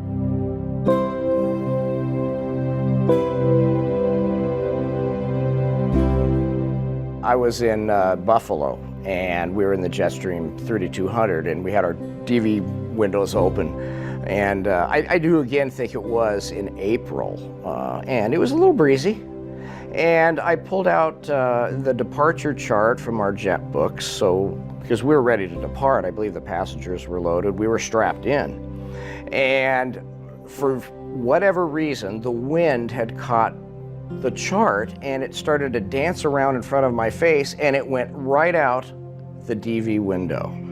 And I'm telling you what, so I reached out with my hand to try to grab it, and I couldn't get it, but I was not going to let it defeat me. I was going to get that chart. And I do remember undoing our 5-point harness and leaning out and grabbing it, because I could see it down below, and I'm thinking it's gone. And then magically it kind of danced up and teased me right in front of the DV window. And I grabbed it once, missed, and finally the second time I got it and brought it in, and I said, yes, yes!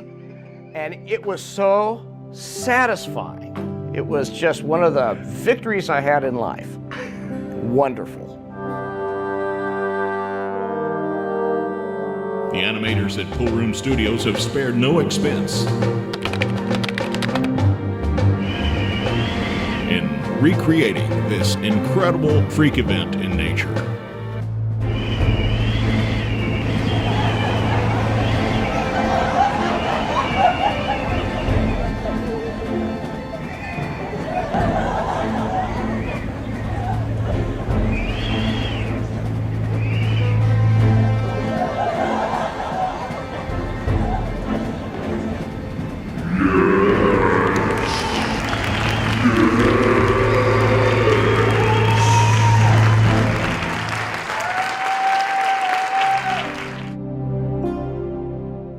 We were flying from Washington Dulles to Buffalo, New York, and I remember ahead of us was a de Havilland Dash 8. The weather, if I remember right at that time, was about 4,000 overcast, and I can't remember the thickness of the overcast. Well, not too shortly after, I was looking at the weather, and as we were climbing out nominally, well, this Dash 8 pilot gets on with a very high, nervous voice. We're gonna need lower because we're picking up moderate ice. And I thought to myself, okay, de Havilland Dash 8, Canadian aircraft, they can handle ice. That guy sounds nervous. And about that time that thought process went through my head, it was like a car wash where ice just went shh all over our 19-passenger Jetstream aircraft. Now, of course, we had our electric ice boots on. We weren't doing the auto boots yet on the leading edge, but I do remember the electric ice was knocking the ice off the props, making loud thumps because they had a Kevlar strip around the fuselage. Well, suddenly our healthy rate of climb started to decay from 1,500 feet to 1,000 feet to 700 feet to 400 feet to 300 feet to suddenly 200 feet to 0. We couldn't climb anymore. Meanwhile, the airspeed was also decreasing. And it was about that time I said, we got to get lower. We got to get out of this. And so a lower altitude was requested and denied. And I just remember thinking, you know, this is not good. We can't maintain altitude. So Tom said, well, we're unable to maintain altitude. We are unable to maintain altitude. And the controller came back with another, seemed like a pithy remark, like, well, there's traffic below, there's nothing I can do. And Tom said, we can't control the laws of physics, and we are unable to maintain altitude, which is 100% the truth. Also, our airspeed was decaying at an uncomfortable rate. So finally the controller conceded and said, turn left heading 270. When you're on that heading, you may descend and maintain 8,000. So by then, the tail was appearing to stall, a lot of flutter, a lot of burble. Prior to that though, when Tom said about the physics remark, and the controller was still being obstinate, no, you can't have lower, Tom said, I am going to have to use the E word if we don't get lower. And I think that's what persuaded him to give us the 270 degree heading. So barely inching it over, just because we just couldn't bank and go to 270 because we would have fallen out of the sky. I think I remember putting a little rudder pressure on there, just a little bit, and that HSI compass was moving at the molasses speed. It was like Christmas. And I just will never forget that when we got on 270, I gently pushed the nose down to that precious 8, and I think we were at about 12 or 13,000. And the airspeed as we descended didn't really start to climb because we were still a brick of ice. But as we descended and the airspeed did start coming up, and then when we hit that warmer air, and looking at the wings and seeing that ice come off the wings like plywood was like a weight off of, I know, both of our shoulders. And we got down, I think we got down as low as 4,000, and we remained at 4,000 all the way to Buffalo. And my feet were shaking on the rudder pedals, and I believe that was the most frightened I've ever been as a pilot flying in an airplane.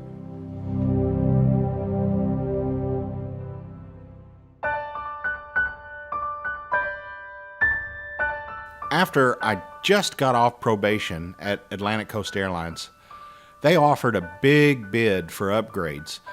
Unfortunately for people like Wade Blaufus and Mike Bigelow and Mark Dreyer, they were all stuck on the airplane. They could not upgrade because they were frozen in their seats on a 2-year freeze. So now this bid happens, and all these people junior to me for the next 2 years are upgrading to captain and in the Dash 8 and in the Brasilia and in the Jetstream 41. I, on the other hand, could bid anything. People who were hired a year before me, like 92, upgraded in 1 year. And so you hit it at the right time. Yeah. Because you upgraded in just a year or a little more. And while I was stuck in this little dinky little Jetstream 32 with no flight attendant, first of all these junior guys like Tom upgrade to captain before me, but it did have a silver lining. And during that time, I became #1 in the airplane in the Jetstream 32. So I got whatever schedule I wanted. I got, you know, my vacation whenever I wanted. So that was kind of, you know, my quality of life was paying off. And I got the Brasilia, which is a much nicer airplane than the Jetstream. One of the things we had to do during the training for our type rating in the Brasilia was we had to be given a demonstration of what happens when you lose a propeller pitch control and it goes flat on you. It's like having a barn door on one side of the airplane all suddenly appear. It will turn the airplane over on its back in no time. And so they gave us the scenario of you're at 15,000 feet at normal speed, and they even let you choose which engine, and they even let you count it down to when it's going to fail on you. So they gave you just the perfect conditions, and no one had ever been able to recover. They always crashed. But I told Mike Geiger, who was the guy in the right seat at the time, and then when he was flying the left seat, I would be his co-pilot. But it was my turn at the controls, and you can see right here how violent it was. And as soon as the airplane, it went over on its back, and I just let it run around through, and then I pulled it up to a near vertical, and I put your hand on the boost pump. There's an overhead boost pump to put the prop, manually push it towards feather. And I said, okay, hit it. And he hit it right about the time that we stalled the airplane. And I got the prop slow enough during that slow down towards the stall that he was able to put it into feather. And then it was a task of trying to recover from a stall with only one engine operating. And I think I lost 4,000 or 5,000 feet during that process, but I was able to save the airplane. And I don't think anybody ever was able to do that. So I was a hero for the day. And the Brasilia was just a joy. It was just a fantastic airplane. It held 30 people. It had one flight attendant. After flying the Brasilia for a couple of years, they sold the Brasilias to other carriers, and I had to go back and fly the Jetstream 32, which again had no autopilot, no flight director, no yaw dampener, no flight attendant, and so it was all hand flown in the worst kind of weather on the long days up in the Northeast. Flying at ACA or any regional at that time was interesting because some of the days were very demanding. It was not uncommon to have a 6-leg day, and it was possible to have 7 or even 8 in a day. You're never as good today flying the big jumbo jets as you were flying a small turboprop without an autopilot or a flight director. It was all raw data approaches, 200.5. We had minimums we could fly down to 1,800 RVR. The federal regulation at that time was 8 hours of scheduled flying between rest periods. Well, with some of the legs we had, you could get 8 legs in and have less than 8 hours. One of the shortest out of Dulles would be going to Charlottesville or going to Baltimore. Both were very short.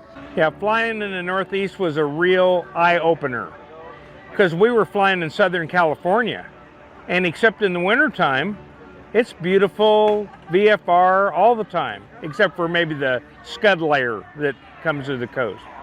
So you go to the East Coast and now there's thunderstorms, and matter of fact, other pilots from West Air came out there, flew one round trip and said, I'm out of here. VOR approaches where you dive and drive, none of this FMS derived 3-degree glide slope. It was all just fly the airplane, and it was about as much fun as you could have.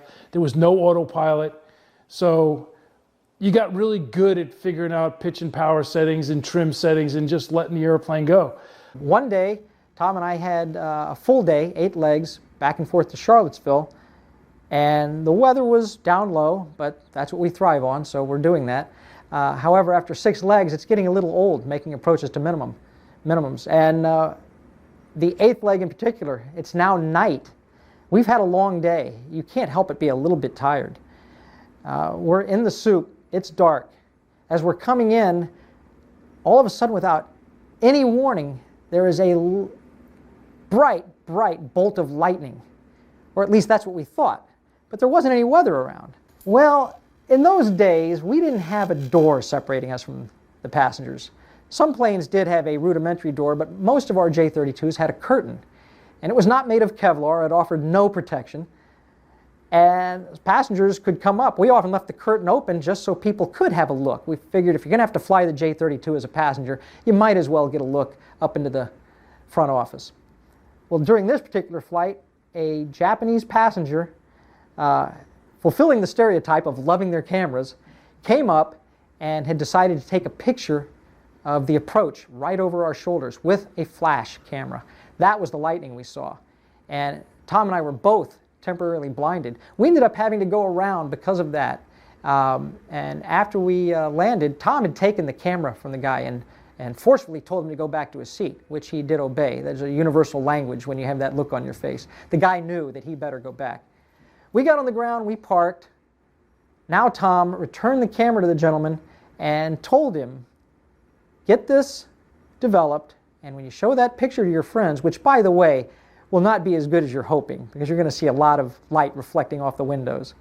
But show that to your friends and tell them this is the closest you ever came to dying.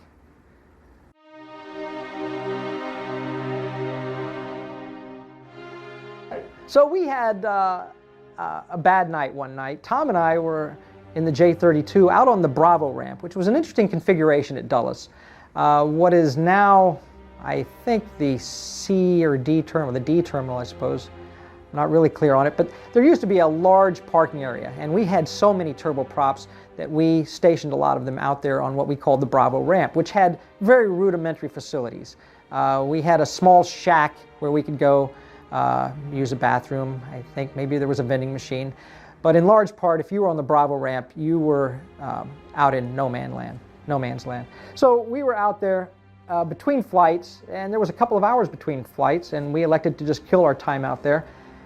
When it came time for them to load up, they brought the busload of people out there. We buttoned up, we started up, we taxied out.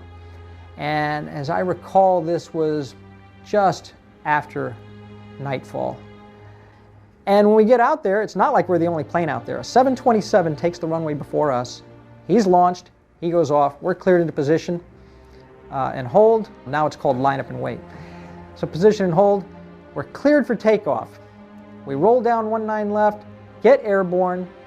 They give us the usual right turn to Martinsburg, climb to 4,000, 7,000, I can't remember. We start our turn. As we start our turn in the night sky, the weather radar, which we have on, fills with red. Now, we're both a little suspicious that maybe it's the unit itself, because the J-32 was not known for its great weather radar.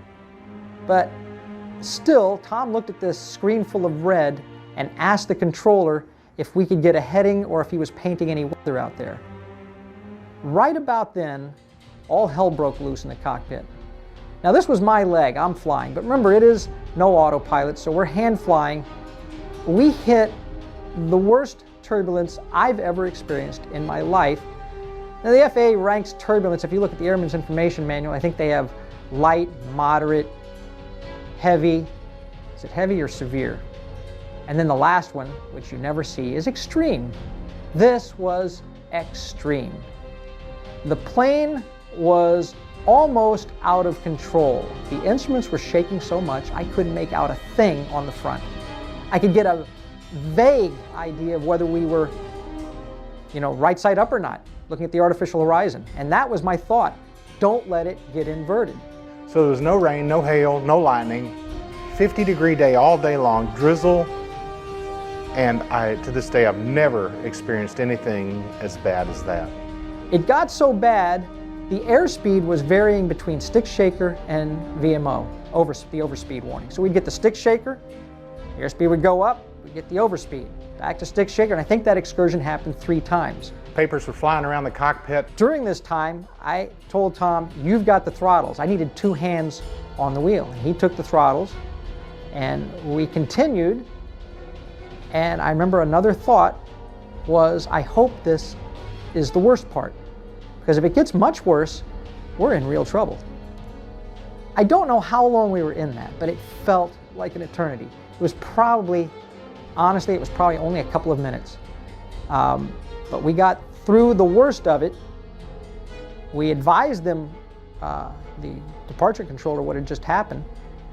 We noticed at this point, as we were cleared higher, we weren't pressurizing. So now we were concerned of what exactly happened, what came off the plane, or what hole was knocked in the plane. And the first thing we thought of was, let's go back and land. and we were advised that the airport is just closed. Why? Because of severe weather. They turned us into, I suppose. To this day, I'm not sure why the controller let us go into that, although, to be fair, their weather radar wasn't quite as good as it is today. But we got through the worst of it. However, it was still a handful. It was still a good, solid, moderate turbulence. And we started looking for options because we weren't pressurizing. So we looked for options of places to land. State College was one. We heard a Continental say he was going around, called 50-knot gusts on final, I think crosswinds. So that was out. A lot of the places that were Atlantic Coast places at the time closed early because it was a Saturday night. So their last flight was already gone. There was no place to go. We continued up following this line, and we were in moderate turbulence, as I recall, all the way until we were near Binghamton, New York. After that, it smoothed out, and we continued on to Albany. We really didn't have much choice at that point. There was no place to go. So we flew low level up to Albany. We got to Albany, made an approach. I don't remember if that was good or bad, but we got it on the ground. We taxied in. When we shut down those engines and they spun to a stop, it was as quiet as a tomb on that plane.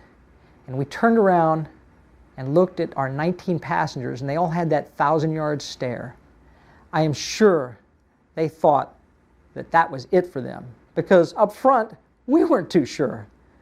In fact, at one point during the flight, once things settled down a little bit, I remember Tom trying to do the good captain thing. You have to talk to the people in a situation like this.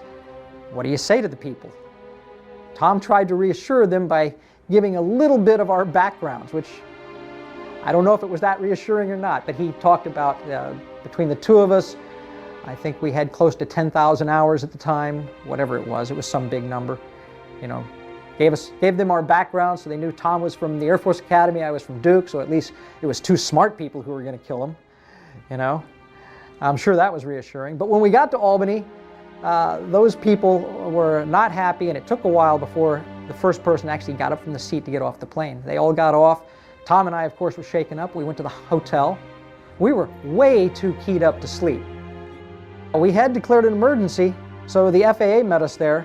We went back, we turned on the TV, maybe found a John Wayne movie, and we started to talk about what could we have done better or differently. And it came down to a few things. One of them was the fact that we were stranded on the Bravo ramp without any way to get updated weather. So when we took off, we were kind of going with the way things had been in our mind 2 hours earlier.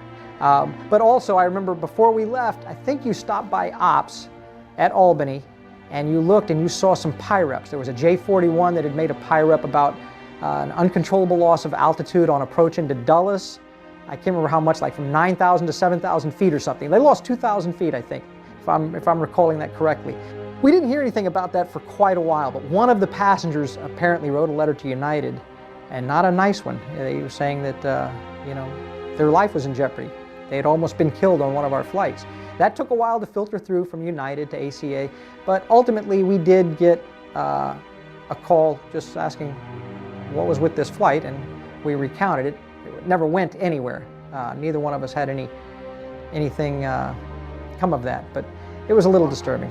It was, because as we were flying up the back side of it to Binghamton, getting the moderate turbulence, but we could see it there. We couldn't get through it to get back to the east at all. That's why we ended up going all the way to Albany.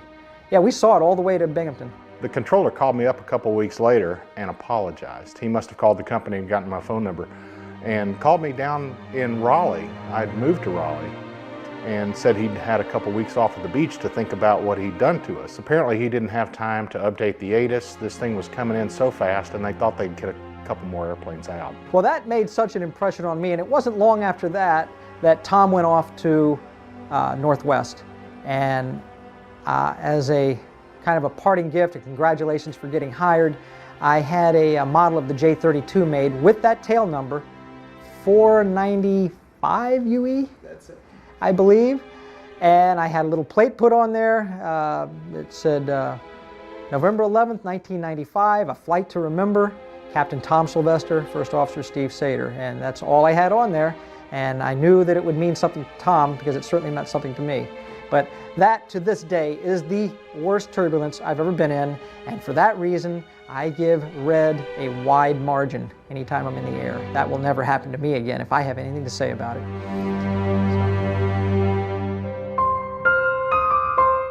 There are three good friends of mine that got hired in 1996, just prior to me, at Northwest Airlines. One was Mark Dreyer, the other was Mike Bigelow, and then there was Wade Blaufus. The interview itself, there was a lady called Marlene Berman. She was like, not only like your like a grandmother, but like your favorite grandma. And she was sitting there while you were being interviewed by these other pilots. And she would be, I just remember her sitting there smiling at me as I'm like talking about myself. And she would just had that smile, like she was just nodding her head going, yeah, yeah. And like she was cheering me on, and it just put me at ease right away. And I think Tom had that same experience as well. Wade gave me so much good information, so much gouge. There was a lot of gouge going around that was passed around, and I remember, passing that on to Tom, telling him about the interview process. And that coupled with the information that I got from Steve Vogt, who was a classmate of mine at the Academy. Steve gave me some great information about the company, the organizational structure, the chief pilots, and so forth. And then Wade gave me the information about all of the questions that I would be expected to answer and about the simulator ride. So the interview was a breeze. So I started out at Northwest Airlines. I went to class with guys named Tom Peterson. He was T1. I was T2 because I was the other Tom in class. Victor Rothgarn, got Lee Yarbrough. I met Tom in 1996 when we got hired at Northwest. Tom Peterson and Tom Sylvester. Tom was known as T2 in our class, and the other Tom was T1. Anyways, so we both went through DC-9 training together. And they in a different sim, but we all went through ground school together and survived that. The DC-9 was the first airplane I got checked out in, and it was an amazing beast to fly. I remember the first flight I took in it was with Joe Gilroy as my check airman, and doing an OE, operational experience. And I remember after landing, I went back to open the door and say goodbye to everybody as they got off the airplane, and I could not believe how long the airplane was. The old policy at the airline was that when you called in sick, you would actually speak to a crew scheduler directly. And their first question was the nature of the sickness. Now, I wasn't there personally, but this story did spread like wildfire that Tom Sylvester once did have a sick call. I'd been with Northwest Airlines for a couple of years before I got sick and called in sick on a trip. And when I did, I thought the lady was being so nosy about the nature of my illness.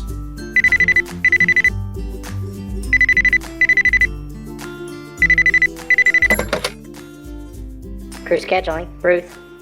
Hi, Ruth. It's Tom Sylvester, 096424. Yes. I'm so sorry, but I've got a trip starting tomorrow, and I'm going to have to call in sick. What's the nature of your illness? Well, I'm sick. I'm sick as a dog. I'm going to need more than that. I've got projectile gonorrhea. Nosy? When he was questioned the nature of the sickness, he went ahead and told them that it was projectile gonorrhea. Well, when I got back, I was telling the captain I was flying with about this, and he said, you know, it's okay for them to ask, but you're under no obligation to tell them the nature of your illness. So I called back to scheduling to apologize.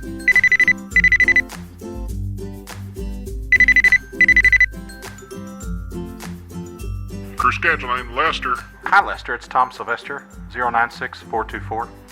Is Ruth working today? No, I'm afraid she's off. Can I take a message? Well, I was a little short with her last week when I called in sick. You're not that projectile gonorrhea guy, are you? Oh, no. Hey, Vern, I've got projectile gonorrhea on the phone. You know, we listened to that tape 10 times. Oh, no. After about 8 years, I ended up flying the 757, and I got a taste of Alaska and coast-to-coast flying. It was a lot of fun, and a powerful airplane, a beautiful airplane. Then I got thrown off the airplane during a downturn and had to fly the Airbus 320. That's the what's it doing now airplane.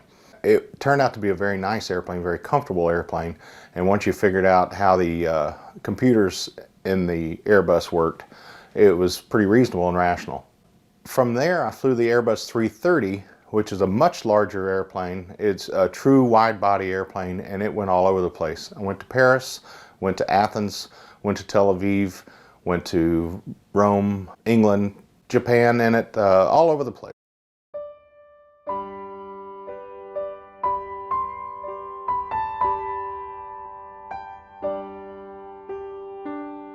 Tom and I had been flying an extended trip. It was at least a 9-day trip where we'd left Detroit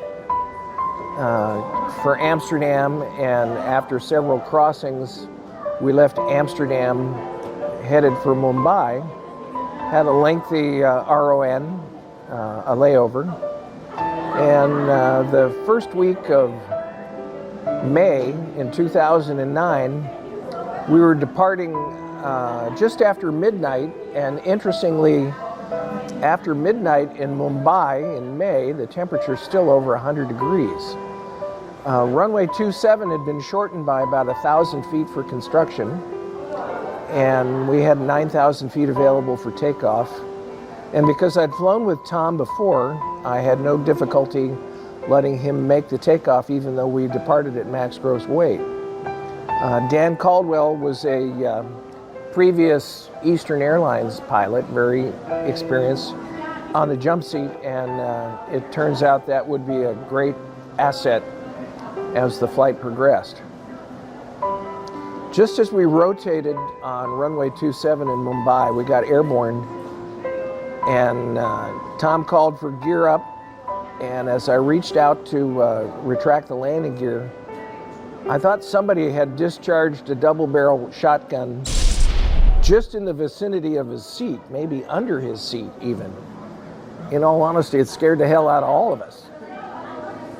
And we kind of looked at each other, and I put the gear up, and we weren't quite sure what happened, but immediately we could perceive a whine coming from the right side of the airplane.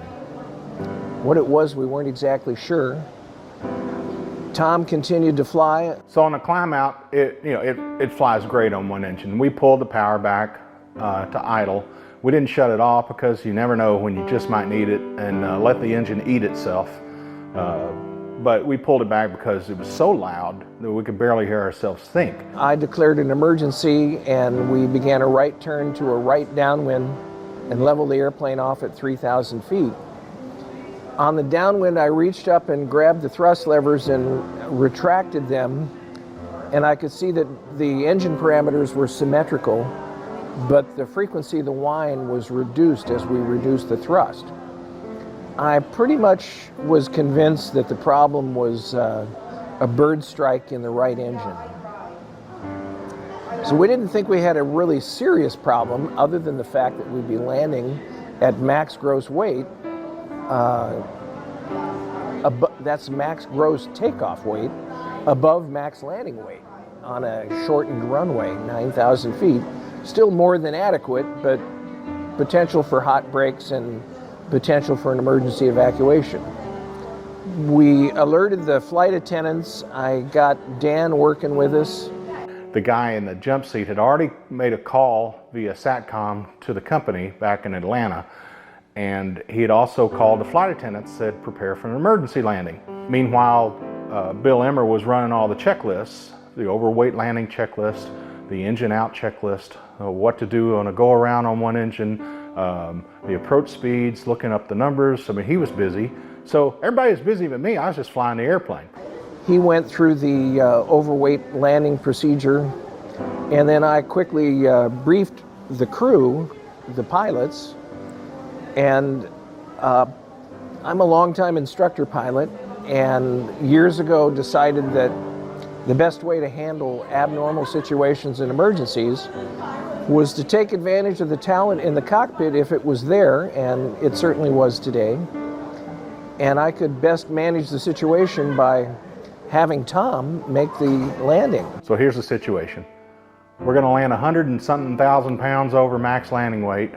We got a super high reference speed because we're so heavy, and because we can't use full flaps because you don't get second segment climb if you had to do a go around. So the approach speed was 184 knots, which is 200 miles an hour, on a runway that's already shortened and it's in bad shape, and it's even got a slope to it, so there is no way he's going to let me land this airplane, even though the last thing in the world I want to do is give up an airplane to somebody else. But it's his airplane, and he's gonna take it. By the way, when we started the trip over a week earlier, I'd briefed both Dan and Tom that if you're flying, keep flying and expect to keep flying. If I want the airplane, I'll take it from you, and there'll be no doubt in your mind that I've taken control of the airplane. So I briefed Tom that he would be making the landing, and he looked at me and he said, "I'm making the landing?" I said, "You're kidding me." And I said, "Don't you listen to my briefings and departure?" That was such a great leadership decision for him to do. He didn't have to do it. He gave me the landing. And no pilot wants to give up a landing. But if he wanted the landing, it was his. And he kind of chuckled, and Dan chuckled, and it was a little bit of levity, which was timed well. And I said, "Yeah, you're going to make the landing. There's a bend in the glide slope. This is the land of almost right. The runway is rougher than a cob, and it's got a slight slope to it. So I want you to touch down using medium auto brakes. I want you to be in the touchdown zone, and I'd like to be on speed with a descent rate of only 100 to 200 feet a minute. Can you do that?" He said, "Well, yeah, I can do that." And he did. We touched down right in the landing zone on speed, 100 to 200 feet a minute. Nice touchdown. Max reverse. As soon as we knew that we had the landing assured, I had Tom, as previously briefed, get rid of the auto brakes and take advantage of max reverse to get the airplane slowed down. We turned off the runway, having used the entire runway to slow down. We turned off and we began our taxi back to the gate. In very short order, the brake temperatures hit 900 degrees Celsius. That's hot. I mean, that's about 4 times the heat of your oven at home. Which is about where the fuse plugs melt. So we didn't know exactly whether we were going to be able to get this thing off the taxiway and back to a ramp. We asked to be placed into a remote location just in case we had a fire or the fuse plugs melted. We asked the fire trucks to follow us. And we had a great deal of difficulty working with ground control, just because once we'd cleared the runway, we were kind of no longer a headache as far as he was concerned. My hat's off to Bill Emmer. Yeah, he could have taken the airplane. He had every right to take the airplane, especially under those circumstances. And I just thought that showed a lot of leadership. There's only one thing that I would have done differently if I could have done it all over again. And that is as a longtime instructor, as I said, I would have videoed it for training. We got it all right. It was well briefed. It was well flown. The crew coordination was excellent. Dan even called the company on the sat phone and apprised them of the situation and turned around. Remember, this was when Delta and Northwest operations were being combined. He not only called operations for Northwest, he called operations for Delta. And it was just all perfectly done. All told, it was extremely well done, and it was really fun to have been part of it after the fact.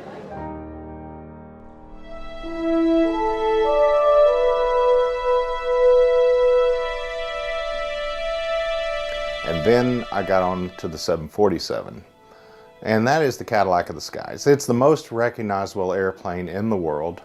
After the merger with Northwest and Delta, Tom and I went through 747 school together, which was probably the best checkout I've ever had. And it's also one of the easiest airplanes. The checkout in the 747 could not have been easier. It was the easiest type rating I've ever gotten. And every night our biggest problem after school was, ground school, was where we were going to go eat. And, anyways, the 2 captains we were with, we had just a great time together, and the 4 of us were, inseparable for the first 2 weeks, and then we split off. And Tom and Art went off and did their thing, and me and Al Westerback went off and did our sim training. So I got checked out first time as a captain in a King Air, and it took me 4 hours for a complete and total oral exam with the FAA.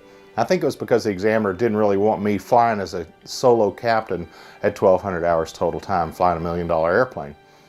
747, piece of cake. The airplane flew, it behaved. It's easier to land than a Cessna 172, but it's a monster airplane. 870,000 pounds at takeoff.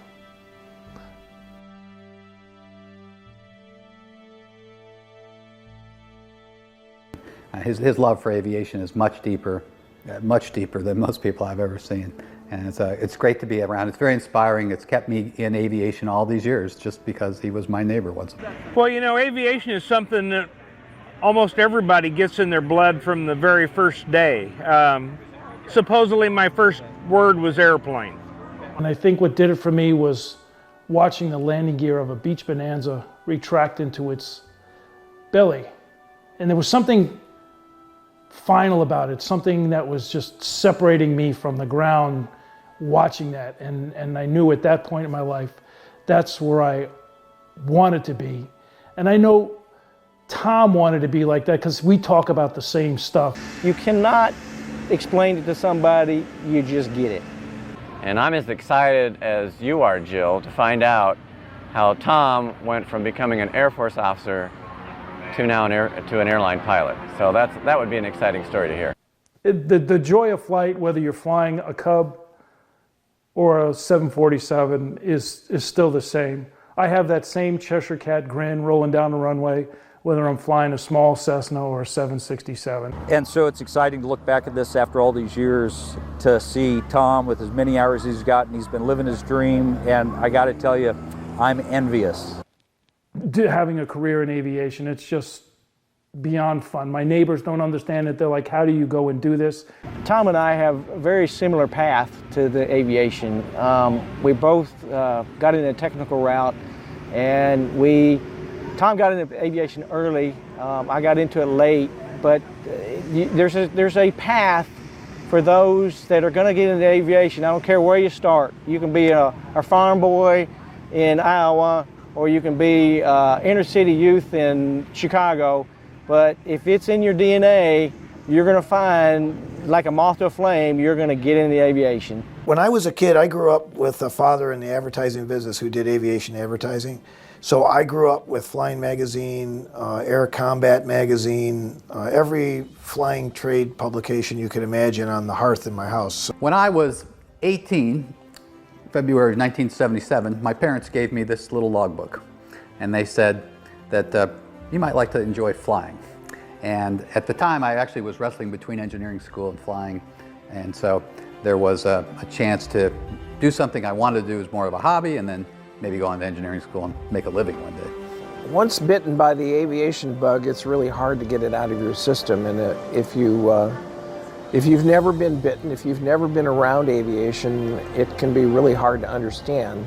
Tom and I were talking about the fact that sometimes you just look at each other and go, I can't believe I'm actually getting paid to do this. And when my friends say, man, that must be so cool to fly an airplane, you know, and you actually get paid to fly a Ford 747, my standard reaction is, somebody's got to do it. So I feel very, very lucky that I get to do what I always wanted to do. Just want to say to Tom and to Jill and the people that will be enjoying this video for years to come, you guys have been a great inspiration to me, and I really appreciate the connection, the communion with aviation that I've had with them through all these years. Well, that's what my flying career has been like. You've known parts of it, Jill, but I don't think you knew all these stories. And certainly you haven't seen or have met these people that had a major impact on my life. So now I've introduced you to them. It's been a real pleasure for me to be able to get out and meet some of these people that I have not seen in years and relive all the stories of those lost logbooks.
just my dad and me at the airport one Saturday.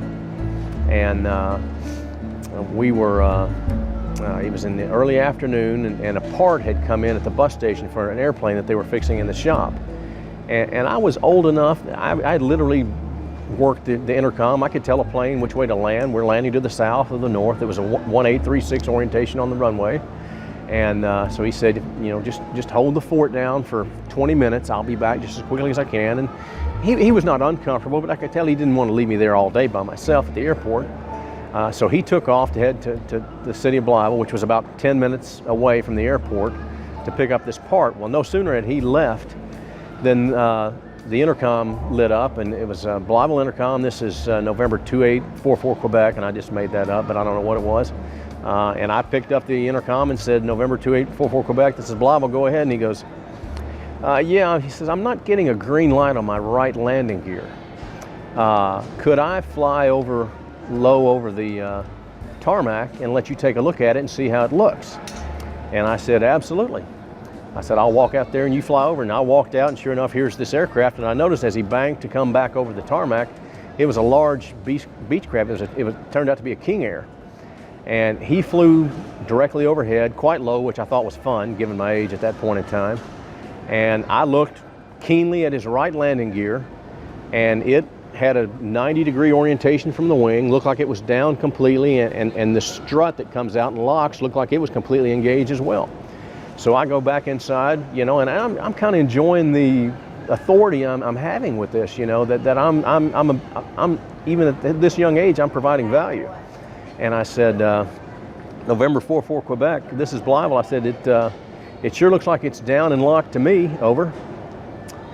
And there was about a 30-40 second pause, and then this pilot came back on, and he didn't use the normal, you know, orientation of the call signs again. He said, how old are you? And I immediately picked the microphone back up and said, 9.5, sir, because I knew that half year would give him significantly greater comfort, given the gravity of the situation. And then another probably 40 seconds passed without anything, and I kept waiting for him to respond, and he came back on and said, so it looks like it's down and locked to you, sir.